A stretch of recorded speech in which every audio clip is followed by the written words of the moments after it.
শপিংয়ে যাওয়ার জন্য রেডি হচ্ছি। সামনে ঈদ, তাই কিছু কেনাকাটা করতে হবে। এমন সময় আম্মু বলে, আজকে একটু তাড়াতাড়ি আসিস।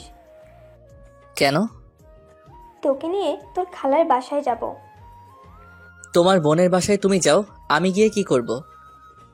বড় খালার বাসায় গেলে আমার বোরিং লাগে, কারণ ওই বাসায় কথা বলার মতো কেউ নাই। আরে যাব তো তোর জন্য, তোকে নিয়ে যাওয়ার জন্য বলেছে। আমার জন্য যাবে মানে? হুম, তোকে দেখে না অনেক দিন। ওকে, যাব। হুম, তাহলে শপিং করে আয় তাড়াতাড়ি। তারপর আমি শপিং করতে চলে আসলাম। আমার জন্য আর আম্মুর জন্য কিছু কেনাকাটা করে আবার বাসায় ফিরলাম। তাড়াতাড়ি ফ্রেশ হয়ে রেডি হো। আমি তাড়াতাড়ি ফ্রেশ হয়ে রেডি হয়ে নিলাম। চল বাবা, এখন রওনা দেওয়া যাক। 1 ঘন্টা পর খালার বাসায় এসে পৌঁছালাম। আরে বাবা মেহেদি, আসলে তাহলে আমাদের বাসায়? কতদিন হলো তোমাকে দেখি না, অনেক শুকিয়ে গেছো। অসুস্থ ছিলাম যে, এর জন্য শুকিয়ে গেছি। মনে মনে বলি, আমি মোটা ছিলাম কবে যে শুকাবো। ভিতরে যেতে বলবা না? বাইরে আর কত দাঁড়িয়ে থাকবো? আসো ভেতরে আসো, বিশ্রাম নাও তোমরা, আমি তোমাদের জন্য নাস্তা নিয়ে আসছি। নাস্তা শেষ করে আমি একটু ঘুরতে বের হলাম। আর খালার বাসার কাছে সুন্দর একটা জাদুঘর আছে, এটা আমার পছন্দের। জাদুঘরের ভিতরে প্রবেশ করার পর আমি পাশের কক্ষে কয়েকজন মেয়ের কণ্ঠ শুনতে পাই। তারপর আড়াল থেকে লুকিয়ে দেখি সুন্দরী একটা মেয়ে হাসতেছে, চুলগুলি বাতাসে উঠতেছে। মেয়েটার ঠোঁটের নিচে একটা তিলও আছে। অপরূপ সুন্দরী মেয়ে, নীল শাড়িতে একদম পরীর মতো লাগতেছে। প্রথম দেখেই পাগল হয়ে গেলাম। ইচ্ছে করছে এখনই গিয়ে বলে দেই আমি তোমাকে ভালোবাসি পড়ি। হঠাৎ করে কে যেন আলিফা বলে ডাক দিল, আর তারপরই মেয়েটা হাওয়া হয়ে গেল। চারিদিকে অনেক খুঁজেও পেলাম না। ধুর, পরিচয়টাও হলো না। মনটা নিমিষেই খারাপ হয়ে গেল। অতপর আমি আবার ফিরে আসলাম খালার বাসায়। কি রে মেহেদি, তুই কোথায় ছিলি? ও, আপনাদের তো আমার পরিচয় দেওয়া হয় নাই। আমার নাম মাসুদুর রহমান মেহেদি। আমি মেরিন ইঞ্জিনিয়ারিংয়ে পড়তেছি, ফাইনাল ইয়ার। জি আম্মু, আমি একটু কাপাসাটিয়া মুক্তি সংগ্রাম জাদুঘরে ঘুরতে গিয়েছিলাম। ভালো করেছো, ঘুরলে তোমার মনটা ভালো থাকবে। আর ওই জাদুঘর অনেক সুন্দর। আমাকে সাথে নিয়ে যেতে পারিস রে, আমিও একটু ঘুরে আসতাম। তুমি যে যাবে সেটা তো জানতাম না। মনে মনে ভাবছি তোমাকে নিয়ে গেলে হয়তো পরীর দেখা পেতাম না আমি। আচ্ছা তোমরা ডিনার করবে, আসো। খাওয়া দাওয়া শেষে আমি একটু টিভি দেখে ঘুমাতে গেলাম। আমার ঘুম আসছে না, চোখ বন্ধ করলেই সেই পরীর চেহারা ভেসে ওঠে। আমি যে পরীর প্রেমে পড়ে গেছি। এই মেহেদি, কয়টা বাজে? হ্যাঁ, এখনো যে ঘুমাচ্ছিস ষাঁড়ের মতো? তাড়াতাড়ি উঠে ফ্রেশ হয়ে ব্রেকফাস্ট করতে আয়।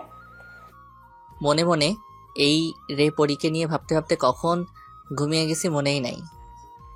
আচ্ছা আম্মু তুমি যাও, আমি আসতেছি।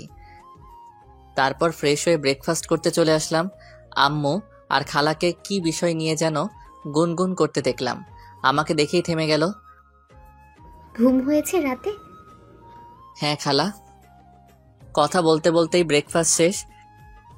বাবা শোন, আজ তোকে নিয়ে তোর খালার ননদের বাসায় ঘুরতে যাব, রেডি হয়ে নে। কিছু না ভেবেই আমিও সম্মতি দিয়ে দিলাম। কি রে, আর কত সময় লাগবে তোর? এই তো আম্মু, হয়ে গেছে, বের হও এখন। ওকে বাবা, চল। কিছুক্ষণ পর আমরা খালার ননদের বাসায় এসে পৌঁছালাম।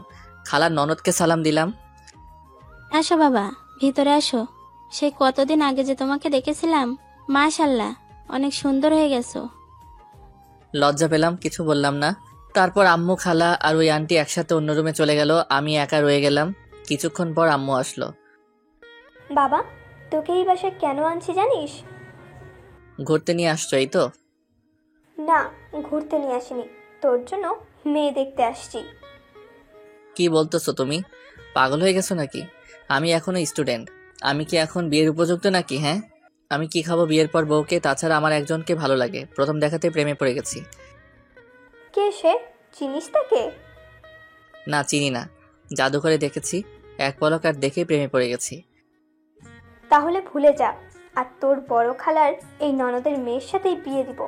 কোনো কথা বলতে পারবি না, বড়দের উপর কোনো কথা নেই। তাহলে আমার পরীর কি হবে? জীবনের প্রথম প্রেমে পড়লাম আর সেটাও কি অপূর্ণ থেকে যাবে? আবার হুট করে বিয়ে? হ্যাঁ, হুট করি, কারণ মেয়েটা অনেক সুন্দরী, গুণবতী মেয়ে। আর মেয়েটি তোকে ঠিক করতে পারবে, কারণ ও তোর 3 মাসের বড়। তুই ওর উপর জোর প্রয়োগ করতে পারবি না। কি? একে তো হুট করে বিয়ে, তার উপর আবার সিনিয়র। আমার জীবনটা তেজপাতা করে দিবে।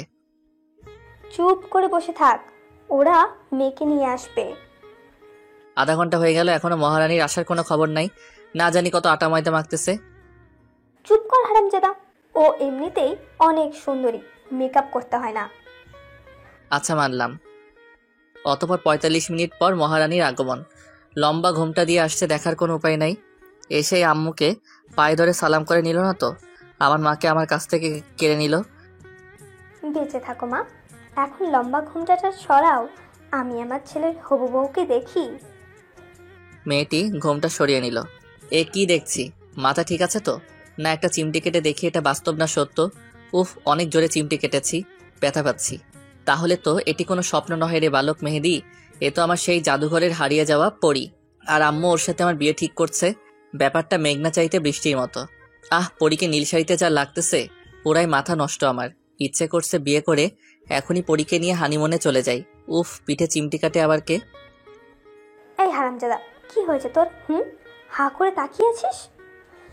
কি হবে? হ্যাঁ, কিছু না তো, আমি ঠিক আছি। ইস, সবাই কি বুঝে ফেললো নাকি যে আমি পরিরূপের মায়ায় ডুবে গেছিলাম? মাশাআল্লাহ, অনেক সুন্দর লাগতেছে আজকে আলিফাকে। সুন্দর তো লাগবেই, খালা, বউটা যে আমার, আহা, ভাবতেই কত ভাল লাগে। আচ্ছা মিনারাপা, আপনারা কিছু বলছেন না যে? আমার মেয়েকে কি পছন্দ হয় নাই? এই পরীকে কার না পছন্দ হবে? আর হ্যাঁ, আপনাদের একটা কথা বলি, মিনারা হচ্ছে আমার আম্মুর নাম। ওদিকে আম্মু বলছে পছন্দ হবে না কেন? এরকম রূপবতী মেয়েকে পছন্দ না হওয়ার কোনো কারণই নেই। আম্মু আমাকে উদ্দেশ্য করে বলে, কি রে, তোর পছন্দ হয়েছে? তুমি আমার মা, আর তোমার পছন্দই আমার পছন্দ। একটু ভাব নিয়ে বললাম, কারণ একটা মেয়ে যখন জানতে পারে যে একটা ছেলে তাকে অনেক ভালোবাসে, তার প্রতি দুর্বল, তখন মেয়েটা ছেলেটাকে পাত্তাই দেয় না। আলহামদুলিল্লাহ মিনারাপা, আপনার ছেলে যখন রাজি তখন বিয়ের দিন তারিখটা পাকা করে ফেলা যায়। অবশ্যই, আসছে শুক্রবারেই তাহলে পবিত্র কাজটা করা উচিত, যদি আপনাদের কোনো সমস্যা না থাকে। আরে না আপা, কোনো সমস্যা নাই, তাহলে আসছে শুক্রবারই বিয়ে। আহা, আমার এত ভালো লাগে কেন? আমার ক্রাশ আমার বউ হবে, বাহ, ভাবতেই কেমন যেন লাগে। আচ্ছা, তাহলে আলিফাকে নিয়ে ভিতরে যান। ওরা ভিতরে যাওয়ার পর আম্মু আমাকে বলে, কি রে, তখন ওইভাবে হা করে তাকিয়েছিলি কেন? বলছিলাম না ও অনেক রূপবতী, তুই তো শুধু জাদুঘরের মেয়েকে নিয়েই পড়েছিলি। আরে আম্মা, এই সেই জাদুঘরের পরী, যাকে প্রথম দেখেই প্রেমে পড়ে গেছি। আর তুমি তার সাথে আমার বিয়ে ঠিক করছো। তুমি খুব ভালো মা, সেরা মা। আই লাভ ইউ আম্মা। হয়েছে, আর ঢং করতে হবে না। অতপর সবকিছু ঠিক হওয়ার পর আমরা আমাদের বাসায় ফিরলাম। ফিরেই বন্ধুদের কল দিলাম মেসেঞ্জার গ্রুপে। আর হ্যাঁ, আমার বন্ধুদের নাম হলো সজীব, বাপ্পি, তন্ময়, বসর, নূরনবী, আরও অনেকেই। কিরে চাস্তো, কি খবর তোর? খুব ভালো চাস তো, সুখবর আছে তোদের জন্য। কি সুখবর আছে? বল দেখি শুনি। শুক্রবার আমার বিয়ে, আর সেটা আমার ক্রাশের সাথে। কি বলিস রে, তোর বিয়ে আবার ক্রাশের সাথে? কখন কি হলো জানতেই পারলাম না। সব জানতে পারবি কাল সকালে। সবাই বসুন্ধরা শপিং কমপ্লেক্সে চলে আসবি, ওইখানে সব বলবো ও কেনাকাটা করব। ওকে, ঠিক আছে। পরদিন সকালে বসুন্ধরা শপিং কমপ্লেক্সে গিয়ে ওদের সবাইকে নিয়ে কেনাকাটা শেষ করে রেস্টুরেন্টে খেতে বসে পুরো ঘটনাটা বললাম। ওরা শোনার পর, কস কি, এ তো পুরো সিনেমাটিক কাহিনী, রূপকথার গল্পের মতো। হ্যাঁ, তা বলতে পারিস। আচ্ছা শোন, তোরা সবাই কাল সময় মতো চলে আসবি। তোদের ছাড়া আমি বিয়ে করতে যাব না। আমরা সবাই চলে আসবো। এখন তাহলে তুই বাসায় যা। ওদের বিদায় জানিয়ে বাসায় চলে আসলাম। তারপর ফ্রেশ হয়ে ডিনার করে দিলাম এক ঘুম। আর এই ঘুমেই রাত শেষ। ফ্রেশ হয়ে নাস্তা করতে আয়। ফ্রেশ হয়ে নাস্তা করে রুমে চলে আসলাম। বিয়ের সময় হয়ে আসছে, বন্ধুরা সবাই চলে আসছে। কিরে, গোসল করে রেডি হ তাড়াতাড়ি। গোসল করে রেডি হয়ে সবাই মিলে রওনা দিলাম। 30 মিনিট লাগলো পৌঁছতে। সবাই বিয়ের গেট ধরছে। এখন ওদের আবদার পুরা করে বিয়ের পিঁড়িতে বসতে যেতে হবে। অবশেষে বিয়ে করে বাসায় বউ নিয়ে আসলাম। আম্মু আমাদের বরণ করে নিল।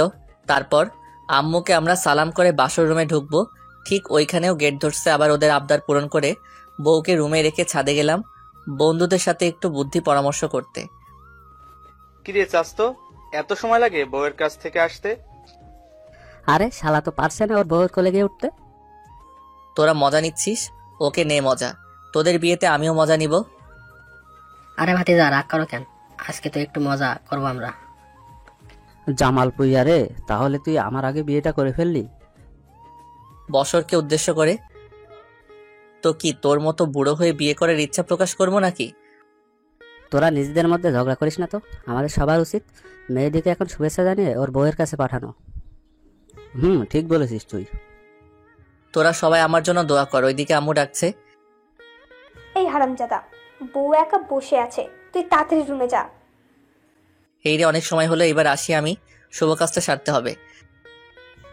যা, আর মনে করে বিড়ালটা মারতে ভুলিস না।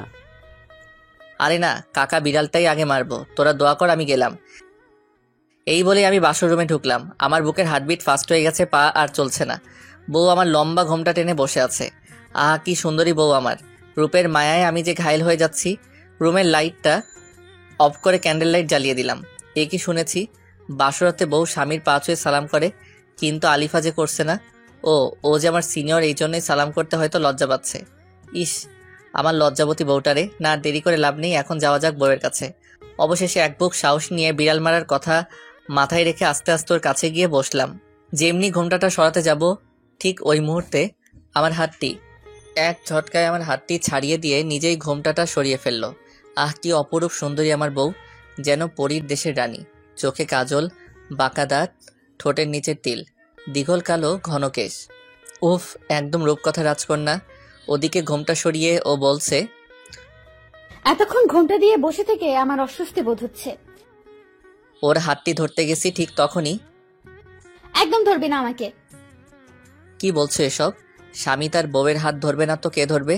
আর তাছাড়া আমি তোমার স্বামী, তুমি আমাকে তুই করে বলছো কেন? কিসের স্বামী? কে স্বামী? ওর কথা শুনে হতভম্ব হয়ে গেলাম। কি বলো এসব? আমি তোমার স্বামী, আজই তো আমাদের বিয়ে হলো। সরি, আমি তোকে আমার স্বামী মানতে পারবো না। তোমার মাথা কি ঠিক আছে নাকি পুরাই গেছে? হ্যাঁ, এসব কি বলতেছো? মজা করতেছো আমার সাথে? আরে শোন, তোর মতো ছেলের সাথে আমার মজা করতে হবে নাকি? বুঝছি, তুমি আমাকে বোকা বানাচ্ছ। তোর মতো ছেলেকে আমি বোকা বানানোর মতো সময় আমার কাছে নাই। আর আয়নাতে নিজের চেহারাটা কোনোদিন দেখেছিস? হ্যাঁ, একদম গেও ভূত, খ্যাত, কাল্লা, চামচিকা। কি আছে হ্যাঁ আমার স্বামী হবার মতো? কোনো যোগ্যতা নাই তোর মাঝে। ওর কথাগুলো শুনে স্তব্ধ হয়ে গেলাম। কোনো বউ কখনো তার নিজের স্বামীকে এইভাবে আঘাত দিয়ে কথা বলে না। ওর কথা শুনে আজ অনেক খারাপ লাগছে। কেননা আমার জন্মদাত্রী মা আমাকে কখনো এভাবে বলা দূরে থাক, কালো অবধি বলেনি। আচ্ছা মানলাম আমি অসুন্দর কালো, এটাকে আমি নিজে হয়েছি, এমন তো আমাকে ওই সৃষ্টিকর্তা ভালোবেসে বানিয়েছে। অনেক খারাপ লাগছে, কান্না পাচ্ছে, তবুও এক ফোঁটা জল বের হতে দিচ্ছি না। নিজেকে শক্ত করে ওরে বললাম, আচ্ছা আমি কালো, গেও, ভূত, খ্যাত, চামচিকা, এটাই কি তুমি দেখতেছো? একটিবার আমার ভিতরে ভালোবাসা দেখবে না? তোর ভালোবাসার গুল্লি মারি আমি, তুই আমাকে আপনি করে বলবি? আচ্ছা বলবো। আপনি জানেন, আমি না আপনাকে প্রথম দেখাতেই ভালোবেসে ফেলছি। সেদিন জাদুঘরে দেখার পর থেকে আমি আপনার জন্য পাগল। দয়া করে আপনি আমার ভালোবাসাটা বোঝার চেষ্টা করুন। আমি আপনার জন্য আমাকে চেঞ্জ করে ফেলবো, তবু আপনি আমাকে কষ্ট দিয়েন না। জীবনের প্রথম কাউকে এতটা ভালোবেসেছি আমি। আপনি আর আমাকে আঘাত করে কথা বলবেন না। আমার ভালোবাসাটা মেনে নেন আপনি। আপনি যা বলবেন আমি তাই করব। আমি আমার লাইফটাকে স্যাক্রিফাইস করে দিব দরকার লাগলে, তবুও আপনি আমাকে স্বামীর অধিকার থেকে বঞ্চিত করবেন না। সরি, আমি তোকে মানতে পারবো না। কারণ হচ্ছে আমি একজনকে ভালোবাসি। আমাদের 3 বছরের সম্পর্ক, আর ও ডাক্তার। তোর মতো সামান্য মেরিন ইঞ্জিনিয়ারিং পড়া ছাত্র না, তাও আবার আমার জুনিয়র। তোরে আমি মানতে পারবো না। ওর সম্পর্কের কথা শুনে আর নিজেকে ঠিক রাখতে পারলাম না। চোখের কোণে পানি বেয়ে বেয়ে পড়তেছে। চোখ মুছে কান্নাজড়িত কণ্ঠে ওকে বললাম, আচ্ছা আপনার সম্পর্ক আছে, তাহলে এই কথা আগে কেন বলেননি? আমি কি দোষ করেছিলাম? কেন আমার জীবনটা শেষ করে দিলেন আমাকে? আমারও তো আর 10টা ছেলের মতো বিয়ে করে বউকে নিয়ে সুখের সংসার করার স্বপ্ন ছিল। কেন আপনি আমার সাথে এমন করলেন? আমার কোনো দোষ নেই। আমি কেন তোর মতো ছেলেকে স্বেচ্ছায় বিয়ে করতে যাব? আমার মা আমাকে বলেছে বিয়ে করতে, আর মা ডাক্তারকে মানবে না, তাই আমাকে এত তাড়াতাড়ি হুট করে তোর সাথে বিয়ে বসতে বাধ্য করেছে। আচ্ছা, বুঝলাম সব। এখন তাহলে আমার কি হবে? আমি কোন স্বপ্ন নিয়ে বাঁচবো? তোর কি হবে সেটা তো আমি জানি না, সেটা তুই জানিস কি করবি। পারলে তুই রিলেশন করে বিয়ে করে নিস। আর হ্যাঁ, তুই কখনো আমার কাছে স্বামীর অধিকার চাইবি না, আমার কাছেও আসবি না। আমাকে কি মনে হয় আপনার কাছে? হ্যাঁ, ভালোবাসা এতই সস্তা নাকি যে আজকে আপনাকে ভুলে গিয়ে কালকে অন্যজনের সাথে রিলেশন করে বিয়ে করে ফেলবো? আমি আপনাকে ভালোবাসতাম, ভালোবাসি, আর ভবিষ্যতেও বাসবো, কিন্তু কখনো আপনার কাছে ভালোবাসা চাইবো না, কথাটি বলে দিলাম। আর এটাও শুনেন, আপনি নিজেই একদিন আমার কাছে আসবেন, ভালোবাসা ভিক্ষা চাইবেন, কিন্তু সেদিন আমি পাথর হয়ে যাব, ফিরিয়ে দিব আপনাকে, কিন্তু ভালোবাসবো ঠিকই আপনাকেই। একা জীবনটা কাটিয়ে দিব, তবুও ভালোবাসা চাইবো না। আর বললেন না আপনার কাছে যেন স্বামীর অধিকার নিয়ে না যাই, আরে শুনেন, আমি আপনাকে কোনোদিন টাচও করব না। আর যারে ভালোবাসেন তাকে নিয়ে সুখী হয়েন।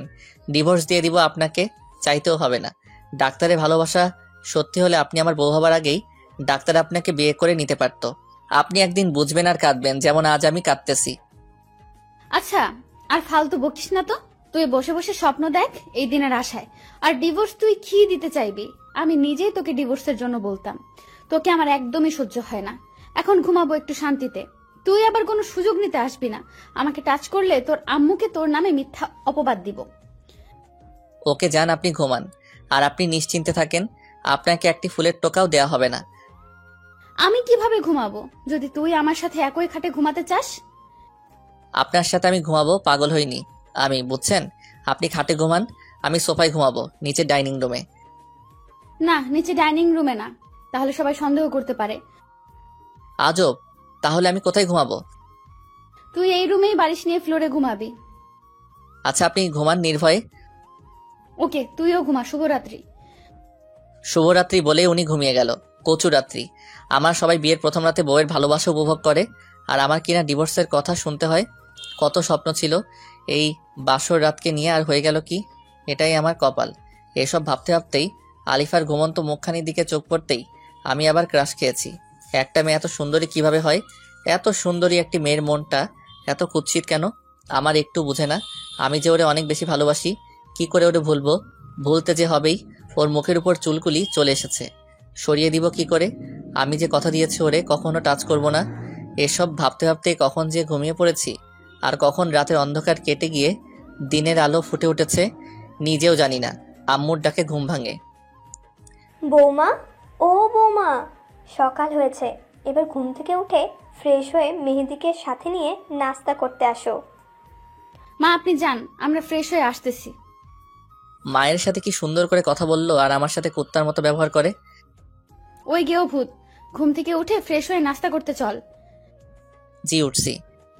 এরপর ফ্রেশ হয়ে দুইজন একসাথে বের হবার আগে ওরে বললাম, শুনেন, আপনার আর আমার মাঝে কি চলছে এবং কি হতে যাচ্ছে সেটা শুধু আমরাই জানি, আর কেউ যেন না জানতে পারে। আম্মুর সামনে এমনভাবে আমার সাথে কথা বলবেন যাতে আম্মু না বুঝতে পারে আমাদের মাঝে কি চলছে। আচ্ছা ঠিক আছে, চল। ওকে, চলেন। ডাইনিং রুমে চলে আসছি। মাশাল্লাহ, বৌমাকে অনেক সুন্দর লাগছে। আসো মা, আসো, আমার সাথে বসো তুমি। বাহ, কি সুন্দর কথা! এখনই আমার মা আমাকে ভুলে গেছে, নকল বউ মাকে নিয়ে আছে, আবার আদর করে সাথে বসানো হচ্ছে। আমি এখন পর হয়ে গেছি। কি রে মেহেদি, তুই কিছু বলছিস না যে? চুপ করে আছিস কেন? কি বলবো, বলার মানুষ তো এসেই গেছে, এখন আমি না বললেও হবে। ক্ষুধা লেগেছে অনেক, খেতে দাও। তারপর খাওয়া দাওয়া শেষ করে যখন উঠবো তখন আম্মু বলল, শুনো, আমি চাইছি তোমরা এই মাসের 15 তারিখে হানিমুনে চলে যাও। 1 মাস ঘুরে আসো দুজন। একসাথে থাকলে তোমাদের অনেক ভালো লাগবে। না মা, এখন এসব হানিমুনের দরকার নেই। বিয়েটাই যেখানে মিথ্যা হয়ে গেছে, ডিভোর্স হয়ে যাবে, সেখানে হানিমুনের দরকার নেই। কথাটি আসতে বললাম। দরকার নেই মানে কি? হ্যাঁ, তুই কি পাগল হয়ে গেছিস? বিয়ের পর হানিমুন হবে না তা তো মেনে নেওয়া যায় না। হানিমুন হবে। আমি যা বলছি তার বাইরে একটি কথাও বলবি না তুই। হ্যাঁ মা, আপনি ঠিক বলছেন। আমরা হানিমুনে যাব, আপনি যাবার ব্যবস্থা করেন। এই মেয়েটি কি পাগল হয়ে গেছে? নিজেই বিয়ে মানছেন, আবার নিজেই এখন বলছে হানিমুনে যাবার ব্যবস্থা করতে। লজ্জা বলতেই কিছু নাই মেয়েটির।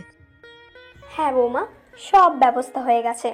আগামী 15 তারিখে তোমাদের ফ্লাইট, আর তোমরা যাচ্ছ লন্ডন। আচ্ছা ঠিক আছে। তারপর রুমে চলে আসলাম। রুমে এসে ওরে বললাম, আপনি কি পাগল? নিজেই বিয়েটা মানছেন না, আবার সে আপনি নিজে থেকে হানিমুনে যাওয়ার জন্য রাজি। আরে গাধা, হানিমুনে গিয়ে তো আর আমি তোর সাথে ঘুরবো না। তুই তোর মতো থাকবি, আমি আমার মতো ডাক্তারের সাথে ঘুরবো। মানে কি? হ্যাঁ, আপনি এখন আমার বউ, আর তাই আপনি এসব করতে পারবেন না।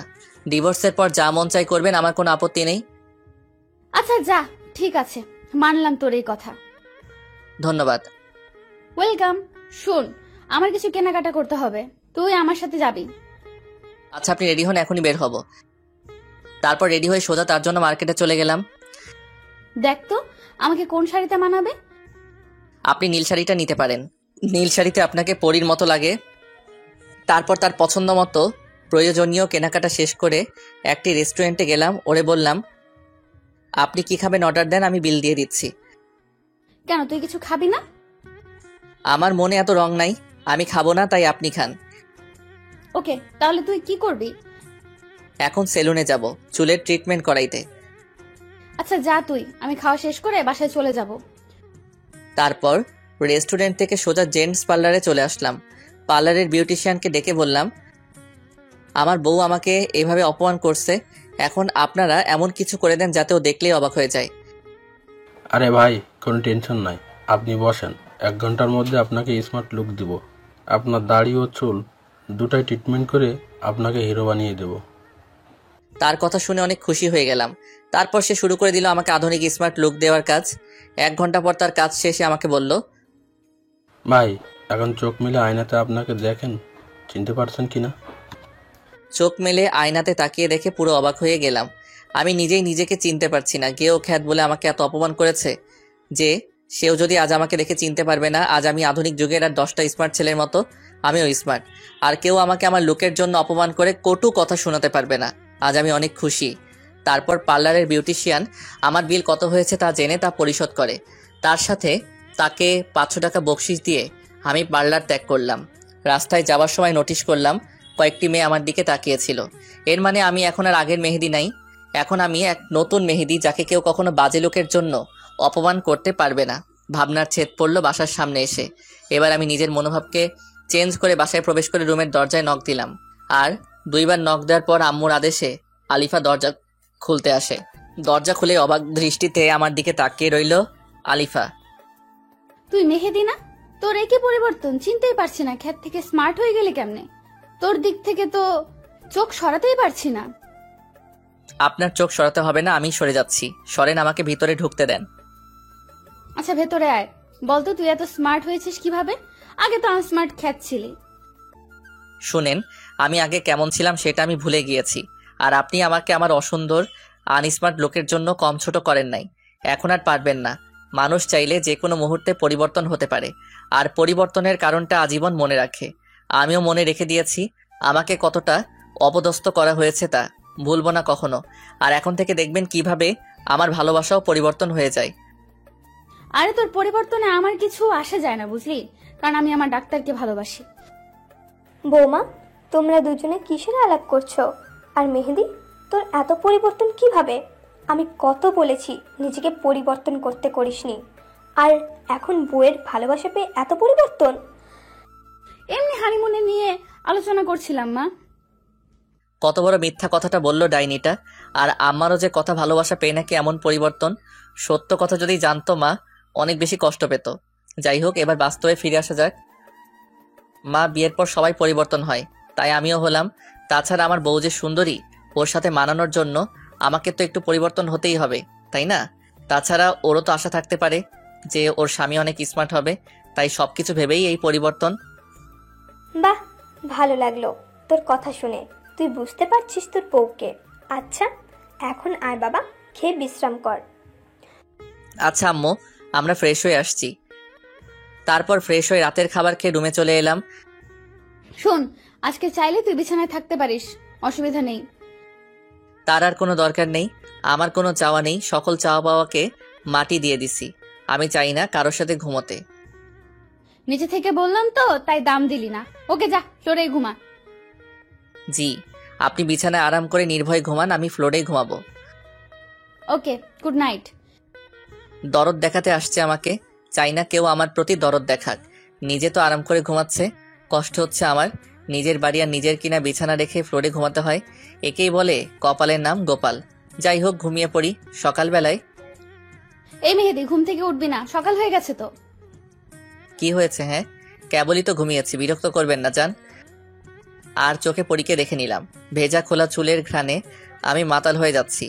অপরূপ সুন্দর লাগছে ওকে। দূর, কি ভাবছি এসব, ওরে নিয়ে এত ভেবে লাভ নেই। এখন ফ্রেশ হয়ে আসি। ফ্রেশ হয়ে সরাসরি নাস্তা করতে চলে গেলাম। আমার সামনে বসছে আলিফা। আমি খাওয়ার পাশাপাশি ওকেও দেখছি। বিষয়টা ও বুঝতে পারে। এই খাবারের সময় অন্যদিকে তাকাতে নেই, খেয়ে ওঠো। মা সাথে তাই আজ বউ ভালোবেসে সুন্দর করে একটা কথা বলল। এতদিনের বিবাহিত জীবন অতিবাহিত করার পর মাকে দেখানোর জন্য বলা হলেও এতেই আমি ভালোবাসা খুঁজে নিয়েছি। খাওয়া শেষে মা বলল, তোমরা সবকিছু গুছিয়ে ফেলো, আজ বিকালেই তোমাদের হানিমুনের ফ্লাইট। ওয়াও মা, এটা তো খুশির কথা। আমি এক্ষুনি যাচ্ছি সবকিছু গোছাতে। এই তুমিও আসো, আমাকে হেল্প করবে। আমাকে উদ্দেশ্য করে বলল কথাটা। আচ্ছা চলো। মনে মনে ভাবছি বউটা এত ভালো হলো কেমনে। আজ ওর কথাতে শুধু ভালোবাসা লেগে আছে। যাই হোক, আমাদের সবকিছু গোছানো শেষ। আমরা এখন রেডি, বের হব। আমাদের সাথে আম্মু যাবে, আমাদের এয়ারপোর্ট পর্যন্ত দিয়ে আসবে। সাথে ফ্রেন্ডরাও আছে। অবশেষে 1 ঘন্টা পর আমরা এয়ারপোর্টে এসে পৌঁছালাম। এই নে বাবা, তোদের দুজনের টিকিট, সাবধানে রাখ, আর গিয়ে পৌঁছালেই জানাবি। আচ্ছা মা, আমাদের জন্য দোয়া করবে। সাবধানে যাস, আর কোন দরকার পড়লে জানাতে ভুলবি না। আর হানিমুন থেকে আসার সময় সুখবরটাও নিয়ে আসবি। আচ্ছা, তোমরা সবাই ভালো থাকো। আর মা, তুমি নিজের প্রতি খেয়াল রাখবে, ঠিক মতো ওষুধগুলো খাবে। কোনো কিছু দরকার হলে আমার বন্ধুদের বলবে। আর শোন বন্ধু, তোরাও ভালো থাকিস আর দোয়া করিস। এই বলে সবার কাছ থেকে বিদায় নিয়ে আমরা দুজন প্লেনে আমাদের সিটে গিয়ে বসলাম। আজ তোমাকে অনেক সুন্দর লাগছে। সবাই হা করে তাকিয়ে আছে, আমার দেখে সহ্য হচ্ছে না। তুমি জানলার পাশে এসে বসো। হুট করে আমার প্রতি এত প্রেম কোথা থেকে আসলো? আর ওরা তাকালেই আপনার কি? আপনি তো আমাকে মানেন না আপনার স্বামী হিসেবে। এটা বুঝবে না তুমি। একটা মেয়ে একটা ছেলেকে ভালো না বাসলেও সেই ছেলের সাথে অন্য কাউকে সহ্য করতে পারে না।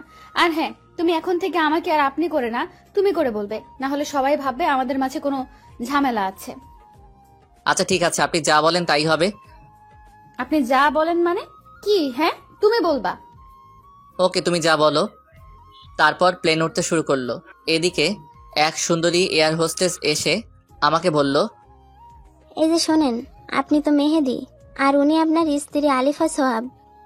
হ্যাঁ, কি বলবেন বলেন। আলিফাকে দেখিয়ে সুন্দর করে বললাম, আলিফা তো জ্বলে পড়ে মরছে, আমার অনেক ভালো লাগছে। জি, আপনাদের সিট বেল্ট লাগান, আর এই যে আপনাদের নাস্তা খেয়ে নিন, আর যে কোনো প্রয়োজনে আমাকে ডাকবেন। আর একটা কথা, আপনাকে অনেক স্মার্ট লাগছে। ওকে ঠিক আছে, আমি প্রয়োজনে আপনাকে ডাকবো। এদিকে বউ তো জ্বলতেছে আগুনের মতো।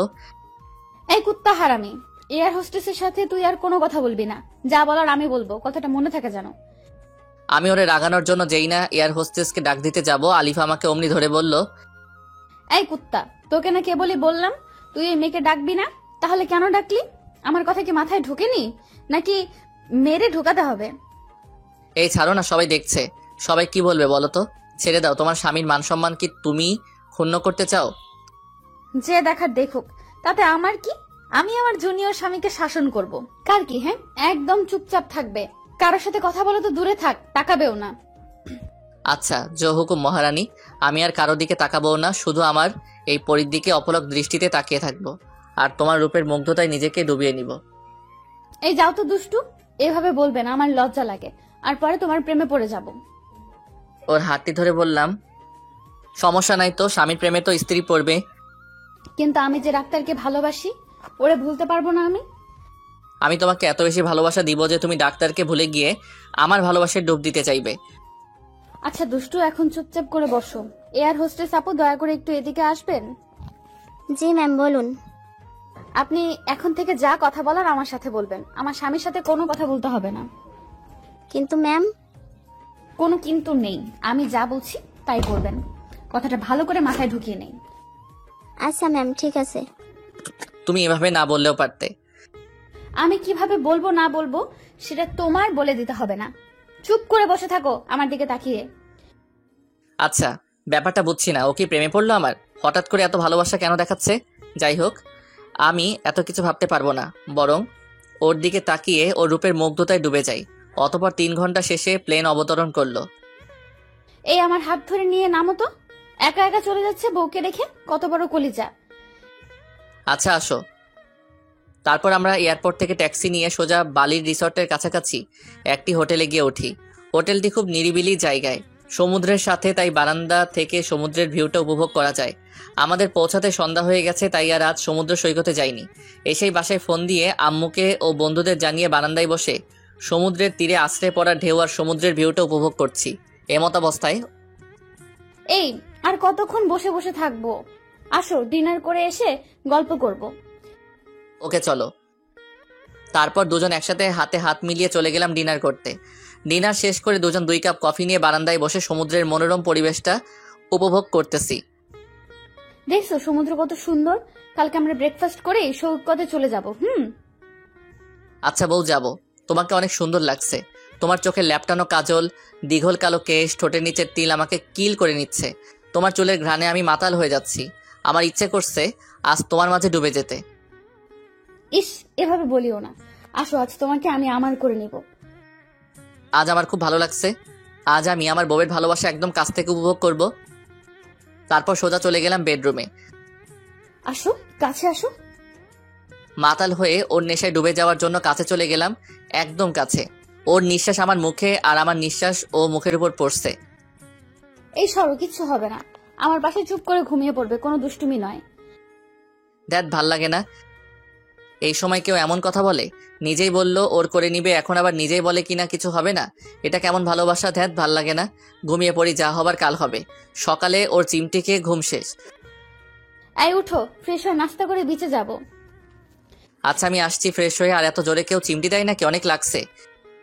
এইটুকুতেই লাগছে, আরো ব্যথা অপেক্ষা করতেছে। জাস্ট ওয়েট মেহেদি, ওয়েট। কি বিড়বিড় করতেছো? কিছু না, ফ্রেশ হয়ে আসো। ফ্রেশ হয়ে নাস্তা করে দুজনে বালির একটি কফি শপে গেলাম। এখানে অনেক ভালো কফি পাওয়া যায়, যা বিশ্বের সেরা মানের কফি, এবং এখান থেকে এগুলো সাপ্লাই দেওয়া হয়। আর এই কফি এক জাতের পচা মাছের থেকে বানানো হয়। এটি শুনে আমার আর কফি খেতে ইচ্ছে করছে না, তবু এখানে আসছি, আর এখানে নামকরা কফি না খাইলে তো হবে না। তারপর দুজনে কফি খেয়ে বিচের দিকে রওনা দিলাম। দেখছো বিচটা কত সুন্দর? পানি একদম ফ্রেশ, নিচের বালি দেখা যাচ্ছে, এত পরিষ্কার। এই চলো না, একটু দুজনে ভিজে গোসল করে যাই। না, এখানে না, এখানে সবচেয়ে আকর্ষণীয় পিঙ্ক বিচে গিয়ে ভিজবো। আচ্ছা চলো তাহলে আমরা পিঙ্ক বিচেই যাই। তারপর আমরা একটি স্পিড বোটে করে পিঙ্ক বিচে গেলাম। ওয়াও, জোস, কত সুন্দর বিচ, একদম পিঙ্ক। আর এই জন্য এই বিচের নাম পিঙ্ক বিচ। ওকে চলো, সুইম কস্টিউম পরে আমরা সাঁতার কাটবো। ওকে। তারপর দুজনে সুইম কস্টিউম পরে পানিতে নেমে পড়লাম। অনেক ভালো লাগছে আমার আজকে। এই চলো না আমরা এই পাশে যাই, এই পাশে মানুষ আছে, ওই পাশে কেউ নেই। নিশ্চয়ই ওই পাশের পানি আরো বেশি পরিষ্কার। আচ্ছা চলো। আমরাই শুধু, আর কেউ নাই এখানে। সাগরের উত্তাল ঢেউ আছড়ে পড়েছে বিচে। ভিউটা জোস, আর সাথে সুন্দরী বউ, সব মিলিয়ে নিজেকে সিনেমার হিরো মনে হচ্ছে। এই আমি একটু ঝিনুক কুড়াবো, আমার অনেক শখ এটি। আচ্ছা যাও। আমি সাঁতার কাটতে লাগলাম। থাকতে থাকতেই হুট করে একটি বড় ঢেউ এসে আমাকে ভাসিয়ে নিয়ে তীরে ফেললো। তারপর আমি মাথা উঁচু করে দেখি 5 জন বখাটে গুন্ডা টাইপের লোক আমার সামনে দাঁড়িয়ে। আমি উঠে যেতে লাগলেই একজন কাঁধে হাত রেখে বলে, কোথায় যাবেন ভাই? আমার বউকে নিয়ে এখন হোটেলে ফিরবো। কেন জানি তাদের আমার সুবিধার মনে হচ্ছে না, তাই চলে যেতে চাইলাম। ভাই আপনি মনে হয় ভুলে গেছেন, এখানে কেউ আসলে আর ফিরে যেতে পারে না। কথাটি শুনেই আমার গা শিউরে ওঠে। চুপসে যাওয়া কণ্ঠে বললাম, কি বলছেন ভাই? যেতে পারবো না? কেন আসছি? যখন তখন যেতেও পারবো। সিগারেটে জোরে টান দিয়ে আমার মুখে ধোয়া ফু দিয়ে বলল, এই বিষ পিঙ্ক বিষ হলেও আজ তোর জন্য এই বিষ ডেড বিষ। বুঝতে আর দেরি হলো না, এরা গুন্ডা আমাকে ফেলে হয়তো আমার বউকে নিয়ে চলে যাবে। আমি এদিক ওদিক তাকিয়ে দেখি আলিফা কোথাও নেই। আমি অনেক ভয় পেয়ে যাই। আমি পালানোর চেষ্টা করার আগেই হায়নার দল আমার উপরে ঝাঁপিয়ে পড়ল। প্রাণপণে চেষ্টা করলাম নিজেকে বাঁচানোর জন্য, কিন্তু পেরে উঠলাম না 5 জনের সাথে। অনেকক্ষণ মারার পর তারা ভাবছে আমি মারা গিয়েছি, তাই বখাটে গুন্ডাদের লিডার করে যেন ফোন দিয়ে আসতে বলল। কিছুক্ষণ পর আমি যা দেখলাম তা দেখার জন্য আমি মোটেও প্রস্তুত ছিলাম না। দেখলাম আলিফা একটি লোকের সাথে হাসতে হাসতে এই গুন্ডাদের কাছে আসলো। লোকটি আর কেউ না, আলিফার প্রেমিক ডাক্তার নিলয়। কাজ খতম হয়েছে? হ্যাঁ বস, আপনি যেভাবে বলেছেন সেভাবেই করেছি। আহারে বেচারা, কি ভয়ঙ্কর মৃত্যুটাই না দেখতে হলো। 2 দিনের দেখানো মিথ্যা ভালোবাসায় সব ভুলে গেছিল। লাশটাকে এই সমুদ্রে ভাসিয়ে দে, আর নে তোদের পারিশ্রমিক। এসব কি দেখছি, কি শুনলাম আমি? আমার ভালোবাসায় আমার মৃত্যুর কারণ? আমি কি দোষ করেছিলাম? শুধু ভালোবেসেছিলাম। আমি তো নিজেই ওর লাইফ থেকে সরে যেতে চেয়েছি, আর ও কিনা আমাকে এভাবে মিথ্যা ভালোবাসার লোভ দেখিয়ে এভাবে পৃথিবী থেকে সরিয়ে দিচ্ছে। এত নিষ্ঠুর হয় কিভাবে একটা মানুষ? চলে গেল ওরা দুজন, আর বকাটেরা আমাকে জোরে জোরে লাঠি দিয়ে আঘাত করে আমাকে ভাসিয়ে দিল। তারপর আমার আর কিছু মনে নাই। তারপর হঠাৎ একদিন আমার জ্ঞান ফিরে আসে, আর নিজেকে একটা চারকোনা দেয়ালের মাঝে আবিষ্কার করি। কিন্তু আমি এখানে কি করে আসলাম? কে আমাকে নিয়ে আসলো এখানে? আর আমার তো বাঁচার কথা ছিল না, তাহলে আমি কিভাবে বেঁচে আছি? হয়তো কেউ আমাকে উদ্ধার করে সেবা দিয়ে বাঁচিয়েছে। আল্লাহ চাইনি আমার মৃত্যু। আমার যে ফিরতে হবে, প্রতিশোধ নিতে হবে। কিন্তু আমি তো উঠতে পারছি না, তার মানে কি আমি আর হাঁটতে পারবো না? ভাবতেই দুচোখ বেয়ে জল গড়িয়ে পড়ছে। হঠাৎ করে একজন লোকের আগমন, মাঝবয়সী মাঝারি উচ্চতার, দেখে মনে হচ্ছে ডাক্তার হবে। তার মানে এই ডাক্তার আমার চিকিৎসা করছে। কিছুক্ষণ পর একজন বৃদ্ধ আসলো, আর ডাক্তারকে কি যেন বলল আমি বুঝতে পারলাম না, কারণ আমি বাঙালি আর এরা তো ইন্দোনেশিয়ান, তাই তাদের কথা আমার বোধগম্য নয়। তারপর ডাক্তার কাছে এসে আমাকে ইশারা করলো উঠে বসতে, কিন্তু আমি যে উঠতে পারছি না। এত বাজেভাবে আমাকে মেরেছে ওই হায়নার দল যে আমি উঠতে পারছি না, আমার কোনো হাত পা নাড়াতে পারছি না। আমি কি কখনো সুস্থ হব না তাহলে? আর আমি কবে আমার মায়ের কাছে যাব? হয়তোবা ওই কালনাগিনী গিয়ে বলেছে আমি আর বেঁচে নেই। আমার মা কেমন আছে, কি করছে, কিছু জানার উপায় নেই। আর ওদিকে কালনাগিনী সম্ভবত ডাক্তারকে বিয়ে করে সুখের সংসার করছে। সুখ সবার কপালে থাকে না। আজ আমি বেঁচে থাকার পরও মৃত। আমার কোনো ক্ষমতা নেই হাতে। আজ আমি অসহায়। আমার ফোন, টাকা পয়সা যা ছিল সব নিয়ে নিছে। আমি কবে সুস্থ হব, আর কবেই বা মায়ের কাছে ফিরে যাব? হয়তো মা এতদিনে ছেলের মৃত্যুর খবর পেয়ে ভেঙে পড়েছে, আর হয়তো মনেও নেই আমাকে। ডাক্তার তার ব্যাগ থেকে ওষুধ বের করে খাইয়ে দিয়ে বৃদ্ধ লোকটাকে কি যেন বলে চলে গেলেন। অনেক ক্ষুধা লেগেছে, কিন্তু খাবো কি করে? ইশারা দিলাম বৃদ্ধকে, বৃদ্ধ সাড়া দিল। তাকে হাত মুখের দিকে দিয়ে বোঝালাম আমার খিদে পেয়েছে। তারপর বৃদ্ধ গেলেন আর আমার জন্য খাবার নিয়ে এলেন। এগুলো কি সামুদ্রিক জলচোদ্ভিদ প্রাণী? মনে হচ্ছে কোনো রকম সিদ্ধ করা। হয়তো আমি এতদিন যাবৎ এসবই খেয়ে আসছি। তারপর বৃদ্ধ তাদের নিজস্ব ভাষায় কাউকে ডাকলেন। কিছুক্ষণ পর একটি তরুণী দেখতে সাদা বর্ণের খাটো করে এগিয়ে আসলো। বৃদ্ধের কাছ থেকে খাবারগুলি নিয়ে আমাকে খাইয়ে দিতে লাগলো। বিদঘুটে স্বাদ, বমি চলে আসার উপক্রম, তবুও আমি খেয়ে যাচ্ছি, কারণ আমাকে বাঁচতে হবে। আর বেঁচে থাকার জন্য যে খাবার আনুক আমি তাই খেয়ে নিব। পেট ভরে খেয়ে নিলাম। তারপর মেয়েটি আবার চলে গেল। এভাবে রোজ আমাকে মেয়েটি খাওয়ানোর পর চলে যায়। এর মধ্যে অনেক দিন কেটে গেল। আমি এখন দাঁড়াতে পারি, হাঁটতেও পারি। মেয়েটি আমাকে ধরে ধরে হাঁটায়। আর ইতিমধ্যে মেয়েটির নামও জানা হয়ে গেছে। মেয়েটির নাম নীরা, মুসলিম সম্প্রদায়ের মেয়ে। ইন্দোনেশিয়ার সংখ্যাগরিষ্ঠ মানুষ মুসলিম। আর বৃদ্ধ হলো এই মেয়েটির দাদা। থাকতে থাকতে এই পরিবেশের সাথে অনেকটাই মানিয়ে নিয়েছি, এখানকার ভাষাও রপ্ত করে নিয়েছি। এখন তাদের সাথে আমার ভাবের আদান প্রদান করতে কোনো সমস্যা হয় না। সন্ধ্যা গড়িয়ে রাত হলো। এখন মীরা আসবে আমাকে খাওয়াতে। আসবো ভেতরে? স্থানীয় ভাষাকে বাংলায় অনুবাদ করা হলো এখন থেকে। হ্যাঁ আসো, অনেক ক্ষুধা লাগছে, আজ পেট ভরে খাবো, আর তুমিও আমার সাথে খাবে। আচ্ছা ঠিক আছে, আপনার সাথে আজ আমিও না হয় খাবো। মেয়েটি খুবই ভদ্র, সহজ সরল, মিষ্টি ব্যবহার। এরকম মেয়ে জীবনসঙ্গী হবে সে খুবই ভাগ্যবান।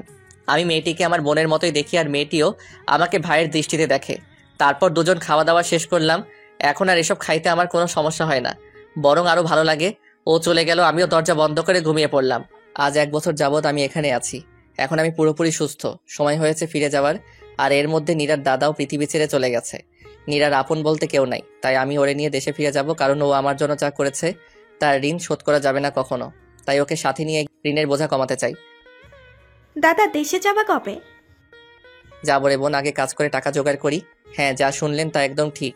আমি এখন কাজ করি একটি হোটেলে, যা বেতন পাই তা দিয়ে দুজনের জীবন কেটে যায় কোনো রকমে।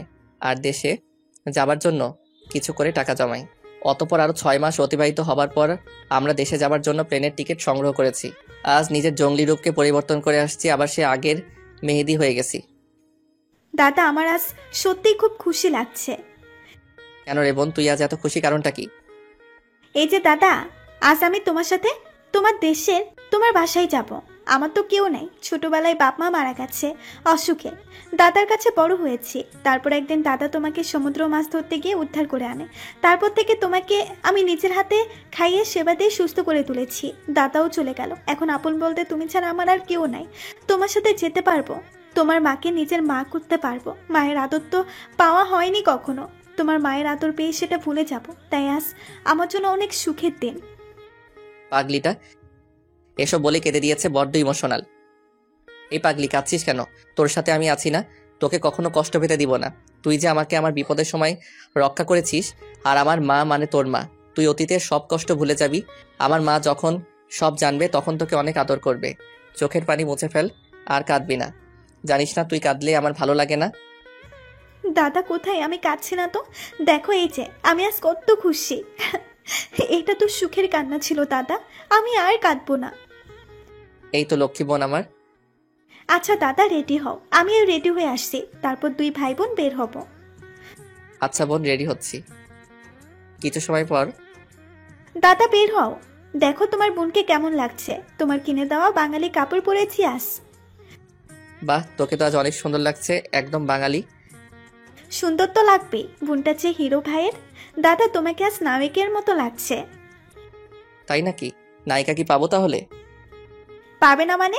সিরিয়াল লেগে যাবে। যে মেয়ে আমার ভাইকে পছন্দ না করবে তার চোখ নষ্ট। পছন্দ যদি করতো বোন, তাহলে কি আমার সাথে এমন দুর্ঘটনা ঘটতো? চুপ করো তো, তোমাকে না কতবার বলেছি ওইসব আর মনে আনবে না। আল্লাহ যা করে ভালোর জন্যই করে। এমন দুর্ঘটনা না ঘটলে তুমি তো তার মনটা বুঝতে পারতে না। আর সব থেকে বড় কথা, আমি দাদাকে পেতাম না। তাই যা হবার হয়েছে তা ভুলে যাও। আচ্ছা বোন, আমি ভুলে গেলাম। এখন চল আমরা বের হই। ওকে দাদা, চলো। তারপর আমরা এয়ারপোর্টে এসে আমাদের ফ্লাইটের প্লেনে গিয়ে উঠি। অতঃপর 3 ঘন্টার যাত্রা শেষে প্রিয় জন্মভূমিতে প্লেন অবতরণ করলো। 1.5 বছর পর আজ দেশের মাটিতে পা রাখলাম। আজ আমার চেয়ে খুশি হবার মতো আর কেউ নাই। তারপর ট্যাক্সি নিয়ে সোজা বাড়ির উদ্দেশ্যে রওনা দিলাম। দাদা তোমাদের দেশ তো অনেক সুন্দর, চারিদিকে সবুজের সমারোহ, কি সুন্দর লাগছে। তোমাদের দেশ মানে কি? বলো, আমাদের দেশ। ও সরি দাদা, আমাদের দেশ। রাগ করবে না, ভুলে বলে ফেলছি। আচ্ছা, সবকিছুই কেমন যেন পরিবর্তন হয়ে গেছে। 1.5 বছরে অনেক উন্নত হয়ে গেছে আমাদের দেশের। আর কতক্ষণ লাগবে বাসায় যেতে দাদা? এই তো আর 10 মিনিট। অবশেষে আমি আমার বাসার সামনে। বাসাটা একদম নিস্তব্ধ হয়ে আছে আমার অভাবে। দরজাতে নক করবো কি বোন? আমাকে দেখে কি চিনতে পারবে? না জানি আমাকে ভুলে গেছে। দরজা খুলে হয়তো চোখের ভুল ভেবে আবার লাগিয়ে দিবে, না হয় ভূত ভেবে চিৎকার করে উঠবে। আরে দাদা কিচ্ছু হবে না, আল্লাহ ভরসা। তুমি নক করেই দেখো। সব ভাবনা ঝেড়ে ফেলে নক করলাম। দরজা খুলে দেখতে আমি অবাক, মনে হলো সামনে আলিফা দাঁড়িয়ে ছিল। তাহলে আবার কোথায় চলে গেল? আমি ভুল দেখছি হয়তো। দরজার সামনে দাঁড়িয়ে আছে আমার জননী। চেহারার একই হাল, চেনা যাচ্ছে না। পাগলদের মতো হয়ে গেছে। মা আমাকে দেখে বলে, কে? দেখতে তো মেহেদির মতোই লাগছে। কে তুমি বাবা? যা বলেছিলাম তাই হলো। মা আমাকে চিনতে পারছেন না। অবশ্য না চিনতে পারাটাই স্বাভাবিক, কারণ সকলের কাছে আজ আমি মৃত। মা, আমি তোমার ছেলে মেহেদি। আমার ছেলে? আমার ছেলে তো ওপরে চলে গেছে আমাকে রেখে। স্বার্থপর ছেলে, মাকে সাথে নিয়ে যায়নি। মা কিছুতে বিশ্বাস করছে না যে আমি মেহেদি। আমি কি করে মাকে বিশ্বাস করব যে আমি তার সে ছেলে মেহেদি? ও হ্যাঁ, মনে পড়ছে। মা আমাকে নিজে গলায় হার পরিয়ে দিয়েছে ছোটবেলায়। সবকিছু হায়নারা নিয়ে গেলেও ওটা নিতে পারিনি। আমি আস্তে করে শার্টের ভেতর থেকে হারটা বের করে মাকে দেখিয়ে বললাম, দেখো এই হার, তুমি আমাকে তোমার নিজের হাতে পরিয়ে দিয়েছো। এবার তো বিশ্বাস কর আমি তোমার ছেলে। হ্যাঁ তাই তো, তুই আমার ছেলে বাবা। জড়িয়ে ধরে কপালে চুমু দিল ছোটবেলার মতো করে। জানিস, তোর মৃত্যুর খবর শোনার পর আমি স্ট্রোক করেছিলাম। বেঁচে ফিরবো কখনো ভাবিনি। বৌমা যখন বলেছিল যে সন্ত্রাসীরা তোকে মেরে সমুদ্রে বিশাল ঢেউয়ের সাথে ভাসিয়ে দিয়েছে, তখন আমি কথাটি শুনে স্ট্রোক করেছিলাম। কখনো ভাবিনি যে তোর দেখা পাবো। আজ আমি অনেক খুশি বাবা। আজ যে মহা খুশির দিন। বাবা, তোর সাথে এই মেয়েটিকে? ও মা, ওর নাম নীরা। ওর আর ওর দাদুর ওসিলায় আমি আজ বেঁচে গেছি। ওর দাদু আমাকে সমুদ্রের তীরে ভেসে আসতে দেখে তারপর আমাকে উদ্ধার করে ওরা দীর্ঘ 1 বছর চিকিৎসা ও আমার সেবা করে আমাকে বাঁচিয়ে তুলছে। ওর মা বাবাও ছোট থাকা অবস্থায় মারা গেছে, আর কিছুদিন আগে বৃদ্ধ দাদাও না ফেরার দেশে চলে যায়। তাই ওর আপন বলতে আমি ছাড়া কেউ নেই, এই জন্যই আমি ওকে সাথে নিয়ে আনছি। কে বলছে ওর কেউ নেই? ও আমার ছেলের জন্য যা করেছে তার ঋণ শোধ করতে পারবো না আমি, কিন্তু ওরে আমি আজ থেকে আমার নিজের মেয়ে মনে করব। এছাড়া আমার তো কোনো মেয়েই নেই। ভালোই হলো একটা মেয়ে পেলাম। আমিও ওকে এই কথা বলেছি। কিন্তু ও যে কোনো কথা বলছে না। ও যে ইন্দোনেশিয়ান, তাই বাংলা বুঝতে পারছে না। আমি ওকে তোমার বাংলা ভাষার কথাগুলো ওর ভাষায় বুঝাবো। আচ্ছা, তাহলে তুই ফ্রেশ হয়ে আয়, আর আমি ওকে আমার সাথে নিয়ে যাই। আচ্ছা মা, ঠিক আছে। তারপর ফ্রেশ হয়ে খেয়ে নিলাম। আমি ঘুমাতে চলে গেলাম, আর আম্মুও নীরাকে নিয়ে ঘুমাতে চলে গেল। দীর্ঘ 1.5 বছর পর নিজের বাসায় ঘুমাবো, কিন্তু কেন জানি বারবার মনে হচ্ছে আমার কাছাকাছি কেউ আছে যে আমাকে প্রতি মুহূর্তে ফলো করছে। দূর এসব মনের ভুল। দিলাম এক লম্বা ঘুম। এক ঘুমে রাত গড়িয়ে দিন হয়ে গেছে। নীরার ডাকে ঘুম ভেঙে যায়। দাদা ওঠো, ফ্রেশ হয়ে নাস্তা করতে আসবে। আচ্ছা যেমন আমি আসছি। আচ্ছা আমি গেলাম, তুমি তাড়াতাড়ি আসো। ফ্রেশ হয়ে নাস্তা করে নিলাম। তারপর মাকে বললাম, মা সবাইকে আজ ডিনারে ইনভাইট করো, যেন আমাকে দেখে চমকে যায়। আচ্ছা ঠিক আছে, আজ তোর বন্ধুদের আত্মীয় স্বজনদের ইনভাইট করব। ওকে। তারপর আমি আমার রুমে গেলাম। ভাবলাম এখন বাইরে যাব না, রাতে সবাইকে চমকে দিব। কাল থেকে বের হব, এখন বরং ছাদে যাই, রুমে আর ভালো লাগছে না। তারপর সোজা ছাদে চলে গেলাম। ছাদের যে পাশে কাঠগোলাপের গাছ, ওই পাশে গিয়ে অতীতের সব কথা ভাবতে থাকলাম। আলিফার কথা অনেক বেশি মনে পড়ছে। না জানি কেমন আছে, ভালোই আছে হয়তো ডাক্তারের সাথে, কিন্তু কেন মনে হচ্ছে আমার সাথে কেউ আছে যে আমাকে ফলো করছে। মনে হচ্ছে আমার পেছনে কেউ দাঁড়িয়ে আছে। পেছন ফিরে তাকাতে কিছুই তো নেই, তাহলে এসব আমার মনের ভুল। কিন্তু চিলেকোঠার রুমের কর্নারে কিসের যেন শব্দ হচ্ছে। যা আছে কপালে, ওইখানে কি আছে আমাকে দেখতেই হবে। এগিয়ে গিয়ে দেখে আমি ভয় পেয়ে গেলাম। একটি সাদা ছেঁড়া শাড়ি পরে একটি মহিলা দাঁড়িয়ে আছে। উস্কো খুস্কো চুলগুলি উঠছে, জীর্ণ শীর্ণ দেহ, কি যেন বিড়বিড় করে বলতেছে। আমি কিছু না ভেবে মাকে ডাকলাম, মা ও মা ছাদে আসো তো। মা হাজির হয়ে বলল, কি হয়েছে? এই অসময়ের ছাদে কি করিস, আর আমাকে ডাকলি কেন? ছাদে ওই অচেনা পাগলির মতো দেখতে কে ওইখানে দাঁড়িয়ে আছে দেখো তো। আচ্ছা সরে দাঁড়া, আমাকে দেখতে দে। ও, ওকে চিনিস নাই? আমি তো তাকে দেখিই নাই, চিনবো কেমনে? মনে হচ্ছে পাগলি। তাহলে দেখ। দেখি অবাক, ও আর কেউ না, আমার পরি, যাকে আমি অনেক ভালোবাসতাম। আর আমার ভালোবাসার দুর্বলতাকে পুঁজি করে আমাকে পৃথিবী থেকে বিদায় করে দিতে চেয়েছিল। কিন্তু মা, ওর এই অবস্থা হলো কি করে? তুই কিছুই জানিস না। কি জানি না, আমি খোলাসা করে বলো শুনি। শুন তাহলে, তোর উপর সন্ত্রাসী হামলায় ওর কোনো হাত নেই। যা করার ওই ডাক্তার করেছে। কি বলতেছো? আমি নিজ কানে শুনেছি। ওকে দিয়ে ডাক্তার এসব বলতে বাধ্য করেছে, আর তোকে মারার কোনো ইচ্ছেই ছিল না ওর। তাহলে আমার সাথে এসব ঘটলো কি করে? ও যখন তোর সাথে হানিমুনে যায়, তখন ও আস্তে আস্তে তোর প্রতি দুর্বল হতে থাকে। আর ওই ছেলের সাথে ঠিকমতো কথাও বলে না, ওই ছেলেকে ইগনোর করতে থাকে।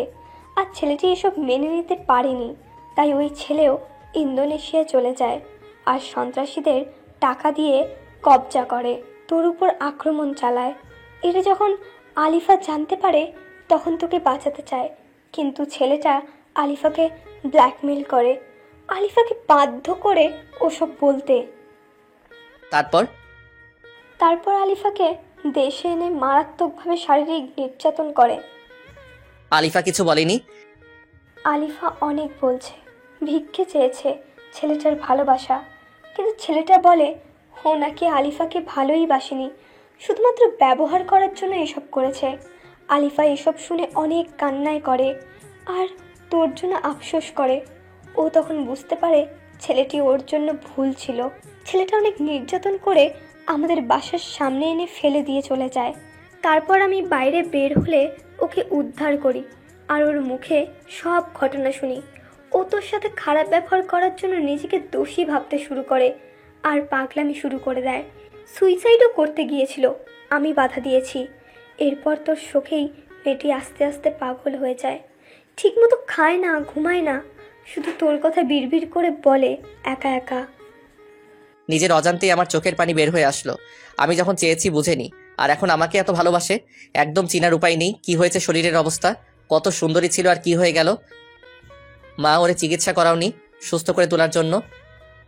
অনেক চিৎকার করেছি, কোনো লাভ হয়নি। ডাক্তার বলেছে ও কোনো দিন সুস্থ হতে পারবে না। তবে তবে কি মা, কোনো সুযোগ আছে নিশ্চয়ই? আমি ওকে সুস্থ করে তুলবই। ওকে সুস্থ করার উপায়টি হলো ভালোবাসা। মানে? হ্যাঁ, একমাত্র ভালোবাসার দ্বারা ওকে সুস্থ করা সম্ভব। ভালোবাসা পারে না এমন কিছুই নেই। ভালোবাসা পেলে বনের হিংস্র পশুও পোষ মানে। তাই একমাত্র ভালোবাসা দিয়েই ওকে আবার আগের অবস্থায় ফিরিয়ে আনা সম্ভব। সত্যি? তাহলে তো আমিই পারবো ওরে সুস্থ করে তুলতে, কারণ আমি ওরে অনেক বেশি ভালোবাসি। আমার প্রতিটি হৃদস্পন্দনের সাথে ও মিশে গেছে। হ্যাঁ, আমারও বিশ্বাস তুই পারবি। দোয়া করো মা, আমি যেন আমার ভালোবাসা দিয়ে ওরে আবার আগের স্বাভাবিক জীবনে ফিরিয়ে আনতে পারি। দোয়া করি বাবা, তুই সফল হো। কিন্তু আরেকটি কাজ যে আমাকে করতেই হবে মা। কি কাজ সেটা? আমার ভালোবাসার এই অবস্থার জন্য যে দায়ী, তাকে তো আমি ছেড়ে দিব না মা। হ্যাঁ বাবা, ওই জঘন্য মানুষটিকে বুঝাতে হবে যে কারো ভালোবাসাকে পুঁজি করে জীবন ধ্বংস করে দেওয়ার কষ্ট কতটা যন্ত্রণাদায়ক হয়। মা, তুমি শুধু দোয়া করো, আমি ওর প্রতিশোধ নিবই। এখন ওরে নিয়ে চলো রুমে। আচ্ছা, আমি আর নীরা নিয়ে আসছি। তারপর রুমে আসি, মা আর নীরা ওরে নিয়ে আসে। ওর কি অবস্থা! ওকে গোসল করিয়ে পরিপাটি করে রাখতে হবে। এতদিন একা ছিলাম তাই পারতাম না, এখন তোরা আসছিস, এখন পারবো। না মা, কাজটা আমি একা নিজে করতে চাই। আমার ভালোবাসা দিয়ে ওরে সুস্থ করতে হবে, তাই আজ থেকে ওর যাবতীয় কেয়ার আমি করব। তাহলে তো আরো ভালো, কিন্তু তুই কি পারবি একটা মেয়ের যাবতীয় কেয়ার করতে? ভালোবাসার জোর থাকলে সব পারা যায়। আমি ওরে ভালোবাসি, ওর স্বামী আমি, তাই আমাকে যে পারতেই হবে। আচ্ছা বাবা, যা তুই ওকে নিয়ে। ওরে সাথে নিয়ে আসলাম রুমে। আমার সামনে বসিয়ে রেখে দৃষ্টি না ফেলে ওরে দেখেই গেলাম। ভালোবাসার মানুষকে কাছ থেকে দেখাটা অনেক বেশি আনন্দের। পাগলিটার কিছু মনে পড়ছে না, শুধু খিলখিল করে হাসছে, ড্যাব ড্যাব করে তাকিয়ে আছে। ওর চোখে মুখে অনেক আকুতি জমে আছে। অনেক কিছু বলতে চাইছে হয়তো, কিন্তু মানসিক ভারসাম্য না থাকায় পারছে না। ওরে বললাম, এই পরি চলো তোমাকে গোসল করিয়ে আনি। আমি গোসল করব না, আমি তো পড়ি তাই গোসল করব না। তুই কর গোসল আর যা সর। আমার কাছে আসবি না, আমাকে ধরবি না। ওরা না আমাকে অনেক অত্যাচার করেছে, অনেক ব্যথা। আমি গোসল করব না, তুই গোসল কর, তুই পাগল। ওর কথা শুনে নিজের অজান্তেই দু চোখের কোণ বেয়ে অঝরে জল ঝরতে থাকে। এত সুন্দরী পরিষ্কার পরিপাটি থাকা আমার পরীর আজ এই নির্মম অবস্থার জন্য দায়ী ওই ডাক্তার। আমি ছাড়বো, খোদার কসম। আমি ওকে বুঝিয়ে দিব মানুষের জীবন নিয়ে খেলা করা কতটা ভয়ঙ্কর হতে পারে। এই তুই কি জানোস, আমার না জুনিয়র পিচ্চি স্বামী ছিল, ওরা আমি শেষ হতে দেখেছি। তোর স্বামী তোরই সামনে বসে আর তুই আজ চিনছিস না? যাই হোক, ওরে জোর করে গোসল করাতে নিয়ে গেলাম, যদিও ও যেতে চায়নি। সুন্দর কেশগুলিও কেমন মৃতপ্রায় হয়ে গেছে যত্নের অভাবে। তারপর নিজ হাতে ওর ওই চুলে শ্যাম্পু করে দিলাম, চুলগুলো যেন আবার আগের হারানো সতেজতা ফিরে পেল। ভালো করে ওরে গোসল করিয়ে দিয়ে নিজ হাতে সেই প্রথম যেদিন নীল শাড়িতে দেখেছিলাম আর প্রেমে ডুবে গেছিলাম সেই শাড়িটাই পরিয়ে দিলাম। পাগলিটা একদম স্থির হয়ে দাঁড়িয়েছিল। ওর চোখের ভাষা বলছিল আমাকে আমি যেন নিজ হাতে ওকে শাড়ি পরিয়ে দেই। ভালোবাসার মানুষের কেয়ার করা ও যে অনেক বড় পাওয়া। আমার খুব ইচ্ছে ছিল ওর চুলে আমি শ্যাম্পু করে দিব, ওরে শাড়ি পরিয়ে দিব, কপালে টিপ পরিয়ে দিব। প্রতিটি ইচ্ছে এখন পূর্ণতা লাভ করেছে, কিন্তু এই পূর্ণতা ও উপভোগ করতে পারছে না। হাত ভরে মেহেদি এঁকে দিলাম। আজ আমি আমার ভালোবাসাতে ওকে রাঙিয়ে নিলাম। অপরূপ সুন্দর লাগছে ওরে। ওর চুলের ঘ্রাণে আমি আজ মাতাল হয়ে যাচ্ছি। তারপর ওকে বিছানায় বসিয়ে দিয়ে আমি নিজেও ফ্রেশ হয়ে ওর শাড়ির সাথে ম্যাচিং করে নীল পাঞ্জাবি পরে আমার রুমে নিয়ে যাই। মাশাল্লাহ, বৌমাকে আজ সে প্রথম দিনের মতো লাগছে। কতদিন পর এইভাবে দেখছি। তুই পারবি বাবা, তোর ভালোবাসা দিয়েই সব কিছু জয় করতে পারবি। চল, এখন লাঞ্চ করবি। নিজ হাতে তুলে ওরে খাইয়ে দিলাম। ও কেন যেন কোনো রকম বাধা দিচ্ছে না। ও হয়তো এই ভালোবাসা পেতে চেয়েছে। ওরে খাইয়ে আমিও খেয়ে আবার দুজন রুমে চলে আসি। এই তুই কি আমাকে বিয়ে করবি? তোরে আমার পছন্দ হয়েছে, তুই খুব ভালো। বিয়ে তো অনেক আগে করছি, তবে হ্যাঁ, ও সুস্থ হলে আবার বিয়ে করে নিব। তারপর ওরে বললাম, হ্যাঁ আমি তো তোমাকে বিয়ে করবই। তুই আমার জামাই হবি? আমার শরম করতেছি, তুই সর। পাগলিটা লজ্জা পেয়েছে। লজ্জা পেয়ে একদম লাল টুকটুকে হয়ে গেছে। লজ্জা পেলে যে ওরে আরো বেশি কিউট লাগে আজ বুঝতে পারলাম। দেখতে দেখতে বিকাল গড়িয়ে এলো। বিকালবেলায় ছাদে যেতে ওর ভালো লাগে, তাই আমি ওরে নিয়ে ছাদে যাই। এখানে কেন আসলি আমাকে নিয়ে? এখানে আমার এই বেলায় আসতে ভালো লাগে, কিন্তু আমার সাথে না কেউ আসতোই না। তুই আসলি আমাকে নিয়ে, আমার সাথে কি প্রেম করবি তুই? আজ থেকে প্রতিদিন এই সময় তোমাকে আমি ছাদে নিয়ে আসব। আর তোমার সাথে আমি প্রেম করব সুন্দরী। আচ্ছা তাহলে তুই এখন এখান থেকে লাফ দে। আরে পাগলি, তাহলে যে আমি মরে যাব, তোমার সাথে প্রেম করব কেমনে? ও মরে যাবি লাফ দিলে? থাক তাইলে তুই আমার সাথে আমার হাত ধরে বসে থাক।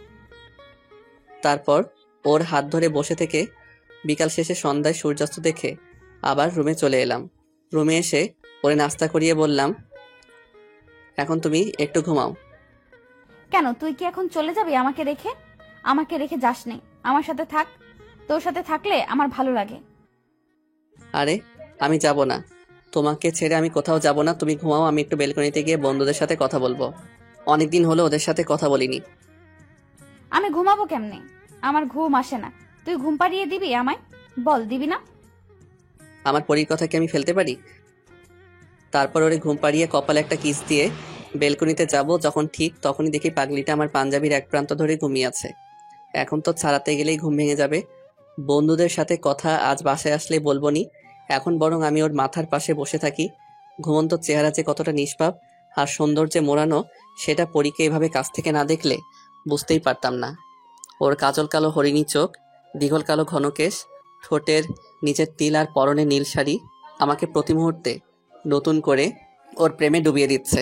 আমি যে সৌন্দর্যে মাতাল হয়ে যাচ্ছি, কিছু না ভেবে ওর কোমল হাতটি আমার হাতে রেখে দিয়ে কপালে একটি ভালোবাসার প্রতীক এঁকে দিলাম। আর তখনই ওর ঘুমটা ভেঙে যায় আর আমাকে টান দিয়ে বুকে জড়িয়ে নেয়। ছাড়বো না এখন।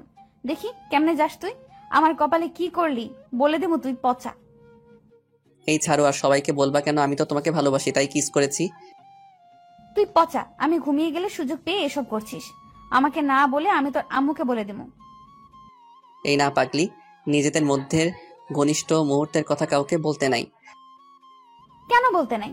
বললে কি তোকে তোর আম্মু মারবে? মনে মনে এই পাগলির সাথে মোটেও পাগলামি করা যাবে না, করলেই বিপদ। তার থেকে বরং ওর কথাতেই সাড়া দেই। হ্যাঁ, আম্মুকে বললে আমাকে অনেক মারবে, আর আমাকে আম্মু তোমার সাথে প্রেম করতে দিবে না, তোমার সাথে থাকতেও দিবে না। ঠিক, তাহলে বলবো না। এই তো ভালো মেয়ের মতো কথা। আমি ভালো আর তুই পচা। আচ্ছা আমি পচা, তুমি অনেক অনেক ভালো, খুশি হও এবার। আমি অনেক বেশি খুশি। তুই আমাকে একটা জিনিস দিবি? হ্যাঁ অবশ্যই দিব, বলো কি চাও। আমার একটা পুতুল কিনে দিবি? ওই পুতুল দিয়ে আমি খেলবো। হায় রে পাগলি, পুতুল নিয়ে খেলবে কয়েক বছর পর ওর বাচ্চা, আর এখনো বলে ও নিজেই খেলবে। কি আর করার, সুস্থ হবার আগ পর্যন্ত পাগলামি সহ্য করতেই হবে। আচ্ছা কাল তোমাকে পুতুল কিনে দিব। তুই পচা না, খুব ভালো। তুমিও পাগলি। এদিকে আবার সবার আসার সময় হয়ে গেছে, আর মাকে বলছি আমার কথা গোপন রেখে আসতে বলতে, যাতে ওরা দেখে চমকে যায়। দাদা সবাই চলে আসছে, তুমি ভাবিকে নিয়ে নিচে চলে আসো। আচ্ছা তুই যা, আর কাউকে আমার কথা বলবি না, আমি তোর ভাবিকে নিয়ে আসছি। কোথায় যাবি আমাকে নিয়ে? নিচে ডাইনিং রুমে যাব। আচ্ছা আমার হাত ধরে নিয়ে যাবি? বউয়ের হাত ধরে যেভাবে নিয়ে যায় ওইভাবে? ওইভাবেই নিব। ওদিকে আত্মীয় স্বজন, বন্ধু বান্ধব সবার সাথে কথা বলছে। আর হ্যাঁ, আজকে আমার জন্মদিন ছিল, তাই সবাইকে আজ বাসায় ইনভাইট করা হয়েছে। তোমরা সবাই কেমন আছো? হ্যাঁ ভালো আছি, আপনি কেমন আছেন? হ্যাঁ আমিও ভালো। সবাই তো জানো আজ মেহেদির জন্মদিন। হ্যাঁ জানি, আজ যদি ও আমাদের মাঝে থাকতো তাহলে অনেক ভালো লাগতো। সবাই মিলে একসাথে কত আনন্দ করতাম। তা ঠিক। আর হ্যাঁ, তোমরা সবাই চোখ বন্ধ করো কিছুক্ষণের জন্য, একটা সারপ্রাইজ আছে। আচ্ছা বন্ধ করলাম আমরা চোখ। আলিফাকে নিয়ে ওদের সামনে চুপচাপ বসলাম। এইবার সবাই চোখ খুলতে পারো। সবাই চোখ খুলে অবাক হতভম্ব হয়ে গেছে, তাকিয়ে আছে অদ্ভুত দৃষ্টিতে। মেহেদি, তুই কিভাবে এখানে বেঁচে আছিস তুই? আর আমরা সবাই ভেবেছি আমাদেরকে চলে গেছিস। না রে বন্ধু, তোদের সবাইকে রেখে কি করে যাব? আল্লাহ নিজেই হয়তো এটা চাইনি, তাই বাঁচিয়ে রাখছে। তোরে অনেক অনেক মিস করছি রে বন্ধু। এখন আর মিস করতে হবে না, আমি এসে গেছি। সবাই আবেগপ্রবণ হয়ে গেছে। সবার সাথে অনেক দিন বুকে বুক মিলিয়ে কোলাকুলি করে বার্থডে উদযাপন করলাম। সবাই বলো সারপ্রাইজটা কেমন ছিল? আন্টি, পৃথিবীতে এর থেকে বড় সারপ্রাইজ আর হতে পারে না। হারানো বন্ধুকে ফিরে পাওয়া যে অনেক আনন্দের, আর তাও আবার এমন একটা স্পেশাল দিনে। এখন তোমরা নিজেরা কথা বলো, আমি একটু আসছি। আচ্ছা আন্টি। কিরে, তোরা সবাই কেমন আছিস তাহলে? এতদিন তো বেটা কেউই ভালো ছিলাম না, তবে এখন অনেক ভালো আছি বন্ধু, তোকে ফিরে পেয়ে। ঠিক বলেছিস। তো তোরা কি বিয়ে টিয়ে করে ফেলছিস? না চাস্তো, বিয়ে করিনি, তবে এখন তুই আসছিস তাই বিয়ে করা হবে। কারে, মারিয়াকে নাকি আবার অন্য কেউ? মারিয়াকেই। জানিস না তো, তন্ময়ের পুষ্পিতার সাথে সব ঠিক হয়ে গেছে। আমার কপালটাই খারাপ, রাত্রিকে পাইলাম না। আরে রাত্রি নাই তো কি হয়েছে, দিন তো আছে। ভাবি তো দেখি সুস্থ হয়ে গেছে। হ্যাঁ, প্রায় সুস্থ হয়ে গেছে, ভালোবাসা দিয়ে সুস্থ করে তুলছি।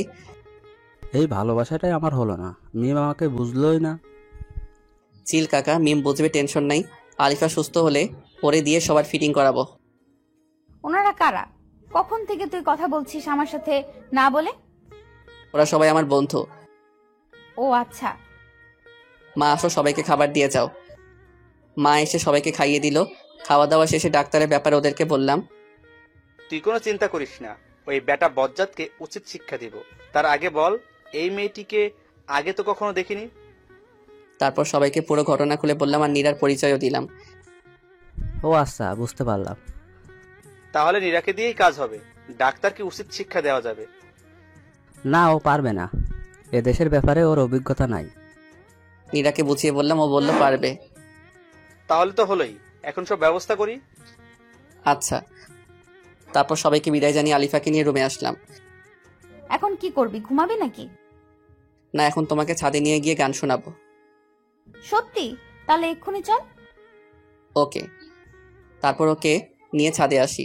ওর শিউলি ফুল খুব পছন্দ, তাই আজকে আমি ওকে শিউলি ফুলের মালা গেঁথে দিলাম আর বেলি ফুলের মালা খোপায় বেঁধে দিলাম। ও অনেক খুশি হয়েছে আজ। ওর এই হাসি মুখ দেখার জন্য আমি রোজ শিউলি ফুলের মালা আর বেলি ফুলের মালা নিজ হাতে গেঁথে ওর খোপায় বেঁধে দিব আর বেলকনিটা কাঠগোলাপে ভরিয়ে দিব। কাঠগোলাপের সাধার মায়ার মাঝেই আমার ভালোবাসা খুঁজে নিবে। তারপর ওকে নিয়ে এসে আমার বুকে ওর মাথা রেখে ঘুম পাড়িয়ে দিলাম। ওর ঘুমন্ত মিষ্টি মুখটা দেখে কপালে একটি চুমু দিয়ে আমিও ঘুমিয়ে গেলাম। পরদিন সকালে নীরার ডাকে ঘুম ভাঙে। দাদা আর কত ঘুমাবে, এবার উঠে ফ্রেশ হয়ে ভাবিকে নিয়ে নিচে আসো। পরীকে ডেকে তুলে দুজনে ফ্রেশ হয়ে নাস্তা করতে গেলাম। এদিকে নীরা এখন বাংলা শিখে গেছে, মোটামুটি সবকিছু বুঝে বলতে পারে। নীরা, আজ তাহলে তোর কি কাজ জানিস? হ্যাঁ দাদা, খুব ভালো করেই জানি, আর কাজটা যেন সঠিকভাবে সঠিক উপায়ে করতে পারি তার জন্য পরিকল্পনাও করে ফেলছি। বাহ, খুব ভালো কাজ। তাহলে আজ সকালে শুরু করে দে। আচ্ছা দাদা। নাস্তা শেষ করে আলিফা ও নীরাকে সাথে নিয়ে ঘুরতে বের হলাম। অনেকদিন পর বাসা থেকে বের হলাম, সেটাও আবার কিনা দীর্ঘদিন পর দেশে এসে। নীরাকে সবকিছু বুঝিয়ে দিয়ে ডাক্তারের ক্লিনিকে পাঠিয়ে দিয়ে আমরা দুজন ওখান থেকে চলে এলাম। সেদিকে ভেতরে আসতে পারি? হ্যাঁ আসুন। ধন্যবাদ। বসেন। আর আপনার কি সমস্যা বলেন? আমার তো সমস্যার শেষ নেই, অনেক রকম সমস্যা। সমস্যা নেই, বলেন সব। আমার রাতে ঘুম হয় না, বুকের পাপাসটা চিনচিনে করে ব্যথা করে, রোজ রাতে স্বপ্ন দেখে আমার এক ডাক্তারের সাথে ঘুরতে বের হয়েছি, এগুলোই আমার সমস্যা। পেয়েছি, এই মেয়েকে পাঠানো খুব সহজ হবে। এই মেয়েই আমার পরবর্তী টার্গেট। একে দিয়েই নিজের একাত্মিত্ব দূর করে পরে ছুঁড়ে ফেলে দিব। আচ্ছা, আপনি টেনশন করবেন না, এই ঔষধগুলি নিয়মিত খাবেন। আর এই নেন আমার নাম্বার, ওষুধ খেয়ে ফলাফল জানাতে ভুলবেন না। আচ্ছা ঠিক আছে, আমি এখন আসি। আর হ্যাঁ, আপনি অনেক স্মার্ট। ইস, কপাল খুলে গেল, এ তো মেঘনা চাইতে বৃষ্টি। ওহ তাই, ধন্যবাদ, আপনিও অনেক রূপবতী। ধন্যবাদ, আসি এবার, আবার দেখা হবে। আসুন। ইস, কাজ হয়েছে, আবার দেখা হবে, আরও কত কি হবে। আলিফাকে নিয়ে সবুজ প্রকৃতিতে উপভোগ করে বাসায় ফিরলাম। দাদা, কাজ তো হয়ে গেছে, বেটা পচাত নাম্বারও দিয়েছে, এবার শুধু ফোনটা দিব আর কাজটা হয়ে যাবে। দোয়া রইল বোন, তুই পারবি। তারপর লাঞ্চ করে দুপুরে লম্বা ঘুম শেষ করে বিকালে ছাদে গেলাম পরীকে নিয়ে। আজ বিকেলটা অনেক সুন্দর, দক্ষিণা মৃদু বাতাস, আকাশে রঙিন ঘুড়ির মেলা, সত্যি অনেক ভালো লাগছে। আরে পাগলি দেখছি সুস্থ হয়ে গেছে প্রায়। হ্যাঁ, অনেক সুন্দর। তারপর দুজনে মিলে গল্প করে সন্ধ্যা শেষ করে রুমে ফিরে আসি। কিছুক্ষণ পর মা খেতে ডাকে। তারপর দুজনে খেয়ে এসে বেলকনিতে এসে চায়ের কাপে চুমুক দিচ্ছি। আর ওইদিকে এখন ফোন দেই বেটা বজ্জাতকে। ফোন ধর তাড়াতাড়ি। কে আপনি? এত তাড়াতাড়ি ভুলে গেলেন কে আমি? আহা, আপনি আপনার পরিচয় না দিলে কি করে বুঝবো আপনি কে? আর এখানে ভুলে যাওয়ার কথা আসছে কেন? আমি আপনার পেশেন্ট নীরা। ফোন দিতে বলে এখন নিজেই ভুলে গেছেন? আরে না, আমি তো আপনার ফোনের জন্যই অপেক্ষা করছিলাম। সত্যি আমার ফোনের জন্য অপেক্ষা করছিলেন? হ্যাঁ সত্যিই। কেন, আপনার ফোনের জন্য অপেক্ষা করতে পাই না নাকি আমি? না মানে আমার ফোনের জন্য তো কেউ অপেক্ষা করেনি কখনো, তাই বললাম। কেউ করেনি তো কি হয়েছে, আজ থেকে না হয় রোজ আমি অপেক্ষায় থাকবো। এভাবে বলবেন না, প্রেমে পড়ে যাব। সমস্যা নেই তো? আপনার স্ত্রী কষ্ট পাবে। দূর, কি যে বলেন, আজ পর্যন্ত প্রেম করতেই পারলাম না, আর স্ত্রী তো অনেক দূরের কথা। তাহলে তো ভালো, ডাক্তারের প্রেমে পড়ে গেলেও সমস্যা নেই। সত্যি আমার অনেক ভালো লেগেছে। একদিনেই এত প্রেম? ও কেন, একদিনে প্রেম হতে পারে না? বিশ্বাস করতে না পারলে ভাই। এই না, বিশ্বাস করি, ভালোবাসি আপনাকে। আমিও তোমাকে অনেক ভালোবাসি। আর হ্যাঁ, আজ থেকে আমায় আপনি না তুমি করে বলবে। তুমি বললে তোমাকে বউ বলে ডাকতে পারি? আপাতত তুমি ঠিক আছে। আচ্ছা বেবি, কি করো তুমি? তোমার সাথে কথা বলি বাবু। তুমি কি করো গো? আমিও তোমার সাথে কথা বলছি, আমার কাজই তো এটা। অনেকক্ষণ কথা শেষে আচ্ছা বাবু, এখন ঘুমাও। আর 5টা মিনিট থাকো প্লিজ। চুপ, আর 1 সেকেন্ডও না, এক্ষুনি ঘুমাও। Good night. Okay baby, good night. এদিকে বৎসরের ফোন। কিরে, হঠাৎ রাতের বেলা ফোন দিলে আমাকে কি মনে করে? না মানে তোর সাথে কিছু কথা বলার ছিল। কি কথা বল? শোনার পর রাগ করতে পারবি না। আরে না, তুই আমার বন্ধু, তোর কথাতে আমি রাগ করবো না। তাহলে শোন, নীরাকে আমার প্রথম দেখাতে ভালো লাগছে, প্রেমে পড়ে গেছি। ওকে আমি বিয়ে করতে চাই, তোর যদি কোনো আপত্তি না থাকে। আরে এটা তো খুশির কথা, তুই নীরাকে ভালোবেসে ফেলছিস। তাই তো বলি, সেদিন রাতে নীরাকে দিয়ে ডাক্তারকে সায়স্তা করানোতে তুই না করেছিলি। আমার কোনো আপত্তি নেই। তুই তোর পরিবারকে আমার আম্মুর সাথে কথা বলতে বল, বিয়ের দিন তারিখ তারাই ঠিক করবে। আচ্ছা বন্ধু, ধন্যবাদ তোকে। আর হ্যাঁ, তোর বোনকে বিয়ে করবো বলে তোকে ভাইজান বলে ডাকতে পারবো না। আরে সমস্যা নেই, আমরা আগে থেকে বন্ধু, তাই ভাইজান বলার দরকার নেই, তুইটাই বেস্ট। আচ্ছা বন্ধু, তাহলে এখন রাখি। আর নীরাকে বলে দিস ডাক্তারের থেকে যেন নিজেকে নিরাপদে রাখে। ওকে বলবো, এখন ঘুমা, গুড নাইট। তারপর আমার পাগলি বউকে বললাম বিয়ের কথা। বাহ, বিয়ে মানে কত মজা, তাই না? তাহলে আমরাও বিয়ে করে ফেলবো। হ্যাঁ আচ্ছা ঠিক আছে, এখন তুমি আমার বুকে মাথা রেখে ঘুমিয়ে যাও। আচ্ছা, তুইও ঘুমা আমার সাথে। ওকে, গুড নাইট। তারপর ঘুমের শেষে সকালে উঠে ফ্রেশ হয়ে নাস্তার টেবিলে বসে ডাক্তারকে সাহায্য করার ফাইনাল পরিকল্পনা করে নীরাকে শিখিয়ে দিয়ে একসাথে বের হলাম। প্রতিমধ্যে ডাক্তারের ফোন। বেবি, তুমি কোথায়? বাবু, আমি তোমার দেওয়ার ঠিকানায় আসছি। ওকে, তাড়াতাড়ি আসো বেবি। এদিকে সজীবকে পুলিশ নিয়ে সময় মতো যে রেস্টুরেন্টে দেখা করতে চেয়েছে ডাক্তার আর অনৈতিক কাজ করার জন্য প্রস্তাব দিছে, সেখানে হাজির হতে বলি। নীরাকে ভিতরে পাঠিয়ে দিয়ে আমিও আলিফা পাশে অবস্থান করি। বেবি আসছো?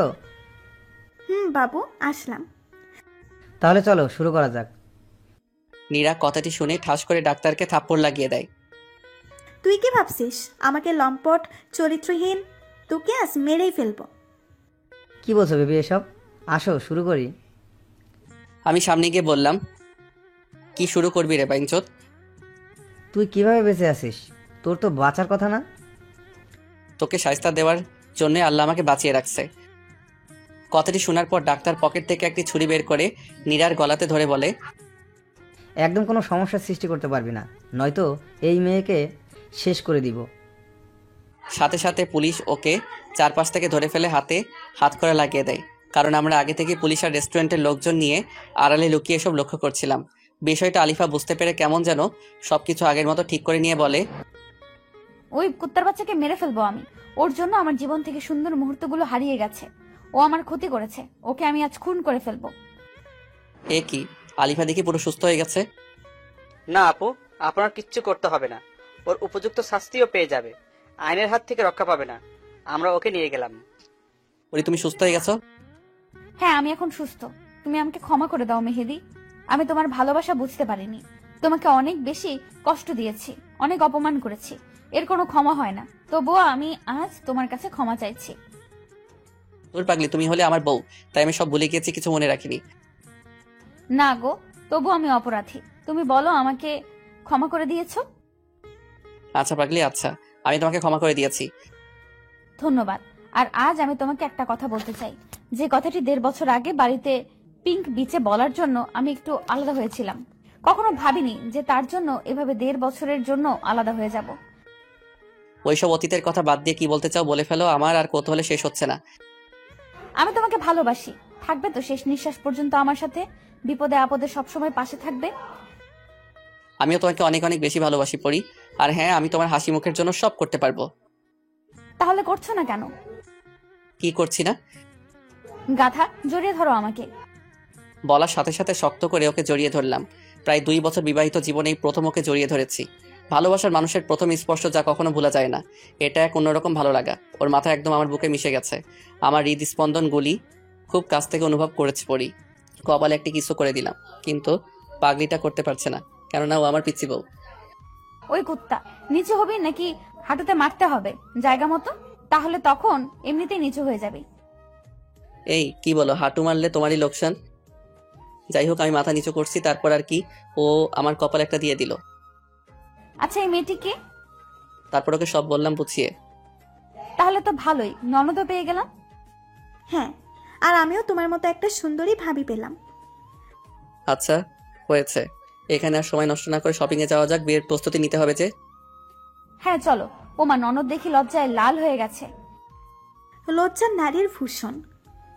হ্যাঁ জানি গো ননদিনী। চুপ করো, এখন শপিং মলে চলে আসছি। তারপর বিয়ের যাবতীয় কেনাকাটা করলাম। এই পাঞ্জাবিটা পরে দেখো তো। ওর পছন্দ মতো আমি একটি পাঞ্জাবি নিয়ে নিলাম, আর আমার পছন্দ মতো শাড়ি নিল। কেনাকাটা শেষ করে সোজা বাসায় চলে আসলাম, ফ্রেশ হয়ে খেয়ে রুমে আসলাম। এই শোনো, কাল তো নীরার বিয়ে, সবাইকে দাওয়াত দিয়েছো ঠিক মতো? সবাইকে দাওয়াত দেওয়া হয়ে গেছে গো গিন্নি, আপনার ভাবতে হবে না। Good boy. গুড বয় নাকি গুড স্বামী? সরি গো, আমার ভালো স্বামী। হয়েছে, এখন ঘুমাও, কাল তাড়াতাড়ি উঠতে হবে, অনেক কাজ আছে বিয়ের। আচ্ছা, আমাকে বুকে নিয়ে ঘুম পাড়িয়ে দাও। ওকে। তারপর ঘুম পাড়িয়ে দিয়ে আমিও ঘুম। সকালে আমি সবাইকে নিয়ে কাজে লেগে পড়েছি, আর মনে মনে ভাবছি, ইচ্ছা ছিল বন্ধুর বিয়ে তোর সাথে কোনের বাড়িতে যাব, কত মজা করব, কিন্তু তার হলো কোথায়। নিজের বোনের সাথে বিয়ে দিচ্ছি বন্ধুর। সজীবের ফোন। কিরে, সবকিছু কমপ্লিট? কমপ্লিট। খুব আনন্দ তাই না? তোরা ওর সাথে আসতেছিস আর আমি বরযাত্রী হতে পারলাম না। আচ্ছা, বরযাত্রী হবার যখন এতই শখ, তখন তুই বিয়েবাড়ির গেটের একটু সামনে এসে আমাদের সাথে বরযাত্রী হয়ে গেট দিয়ে প্রবেশ করিস। আচ্ছা, এটা ভালো বুদ্ধি। তারপর কথা মতো ওদের সাথে বরযাত্রী হয়ে আমিও আসলাম। সবাই তো পুরাই অবাক। বিআই সাহেব দেখি লজ্জায় লাল হয়ে গেছে। আমাকে উদ্দেশ্য করে মস্করা করে বলে, আমিও কম না বলে ফেললাম, হ গো বিআইন, আপনিও লাল হয়ে গেছেন। সবাই আমাদের কাহিনী দেখে পাগলের মতো হাসছে। তারপর বিয়ের কাজ সম্পন্ন করে ওদের দোয়া করে ছেড়ে দিয়ে আসলাম। মনটা খারাপ লাগছে নীরাকে ছাড়া। আমারও অনেক খারাপ লাগছে, কিন্তু এটাই নিয়ম, ঘুমিয়ে পড়ো। তারপর ঘুম শেষ করে পরদিন বৌভাতে গিয়ে ওদের নিয়ে আসলাম। আজ বিয়ের 4 দিন অতিবাহিত হয়েছে। নীরা, বসর সহ সবাই আজ বাসায়, অন্যান্য আত্মীয় স্বজনও আছে। ভাবছি হঠাৎ করে আজ সবাই একসাথে, কাহিনী কি? আলিফাকে ডাকলাম। আরে কোনো কাহিনী না, সবাই মিলে আজ একসাথে ডিনার করব তো তাই। আমার কথা শুনে বলল, ও আচ্ছা, চলো তাহলে সবাই মিলে ডিনার করে নিই। তারপর ডিনার শেষে সবাই চলে গেল, আর আলিফাকে কি যেন বলে গেল। আমি এখনো রুমেই যাইনি, যাক পরে যাব, এখন একটু ছাদে যাই। আলিফাকে ডাকলাম, আসলো না, অথচ অন্যান্য দিন ও নিজে থেকে আমার সাথে ছাদে আসে। যাই হোক, একাই ছাদে গিয়ে রাত 11টার দিকে রুমে ফিরে আসলাম, আর এসে অবাক, ক্যান্ডেল লাইট দিয়ে সাজানো রুম, বিছানা বাসরাতের মতো করে সাজানো, মাঝে বড় করে লেখা ভালোবাসি। কিন্তু কে করলো এখন এসব? আম্মুকে ডাক দিলাম, আম্মু ডাকে সাড়া দিল না। হুট করে পেছন থেকে ধাক্কা দিয়ে আমাকে দেয়ালের সাথে মিশিয়ে দিল কে যেন, স্পষ্ট বুঝতে পারছি না কে। আস্তে আস্তে কারো আমার দিকে এগিয়ে আসার শব্দ পেলাম। এসব কি হতে যাচ্ছে আমার সাথে? পুরো বাড়ি চুপচাপ, মাও নাই, পরীকেও দেখছি না। একটি অবয়ব একদম সামনে এসে দাঁড়ালো, তার ঘর নিঃশ্বাস আমার মুখে পড়ছে। আমি সাহস করে বললাম, কে আপনি? সাথে সাথে জড়িয়ে ধরে কিস করে বলল, আমি তোমার বউ আলিফা। তার মানে এত সবকিছু তোমার কাজ, আর এই জন্য সবাইকে ইনভাইট করছিলা? আমাদের তো বাসর হয় নাই, তাই আজ সবকিছু করছি। আজ আমাদের বাসর হবে। আচ্ছা দুষ্টু বউ। সাথে সাথে ওকে জড়িয়ে ধরে কিস করতে লাগলাম। ওর ভারী নিঃশ্বাস আমার মুখে পড়ছে আর আমার ভারী নিঃশ্বাস ওর মুখে পড়ছে। আজ তোমাকে আমি আমার ভালোবাসাই রাঙাতে চাই। সাথে সাথে ওকে কোলে নিয়ে সোজা বিছানায় শুইয়ে দিলাম। এতদিনের সকল জমানো ভালোবাসা আজ একসাথে পেতে চাই আমি। সব পাবে, আজ শুধু তুমি আর আমি। এই কথা বলে ওর কপালে কিস দিলাম, তারপর আর বলা যাবে না, দুজন দুজনের ভালোবাসায় ডুবে গেলাম। এখন আপনারা সবাই আসতে পারেন।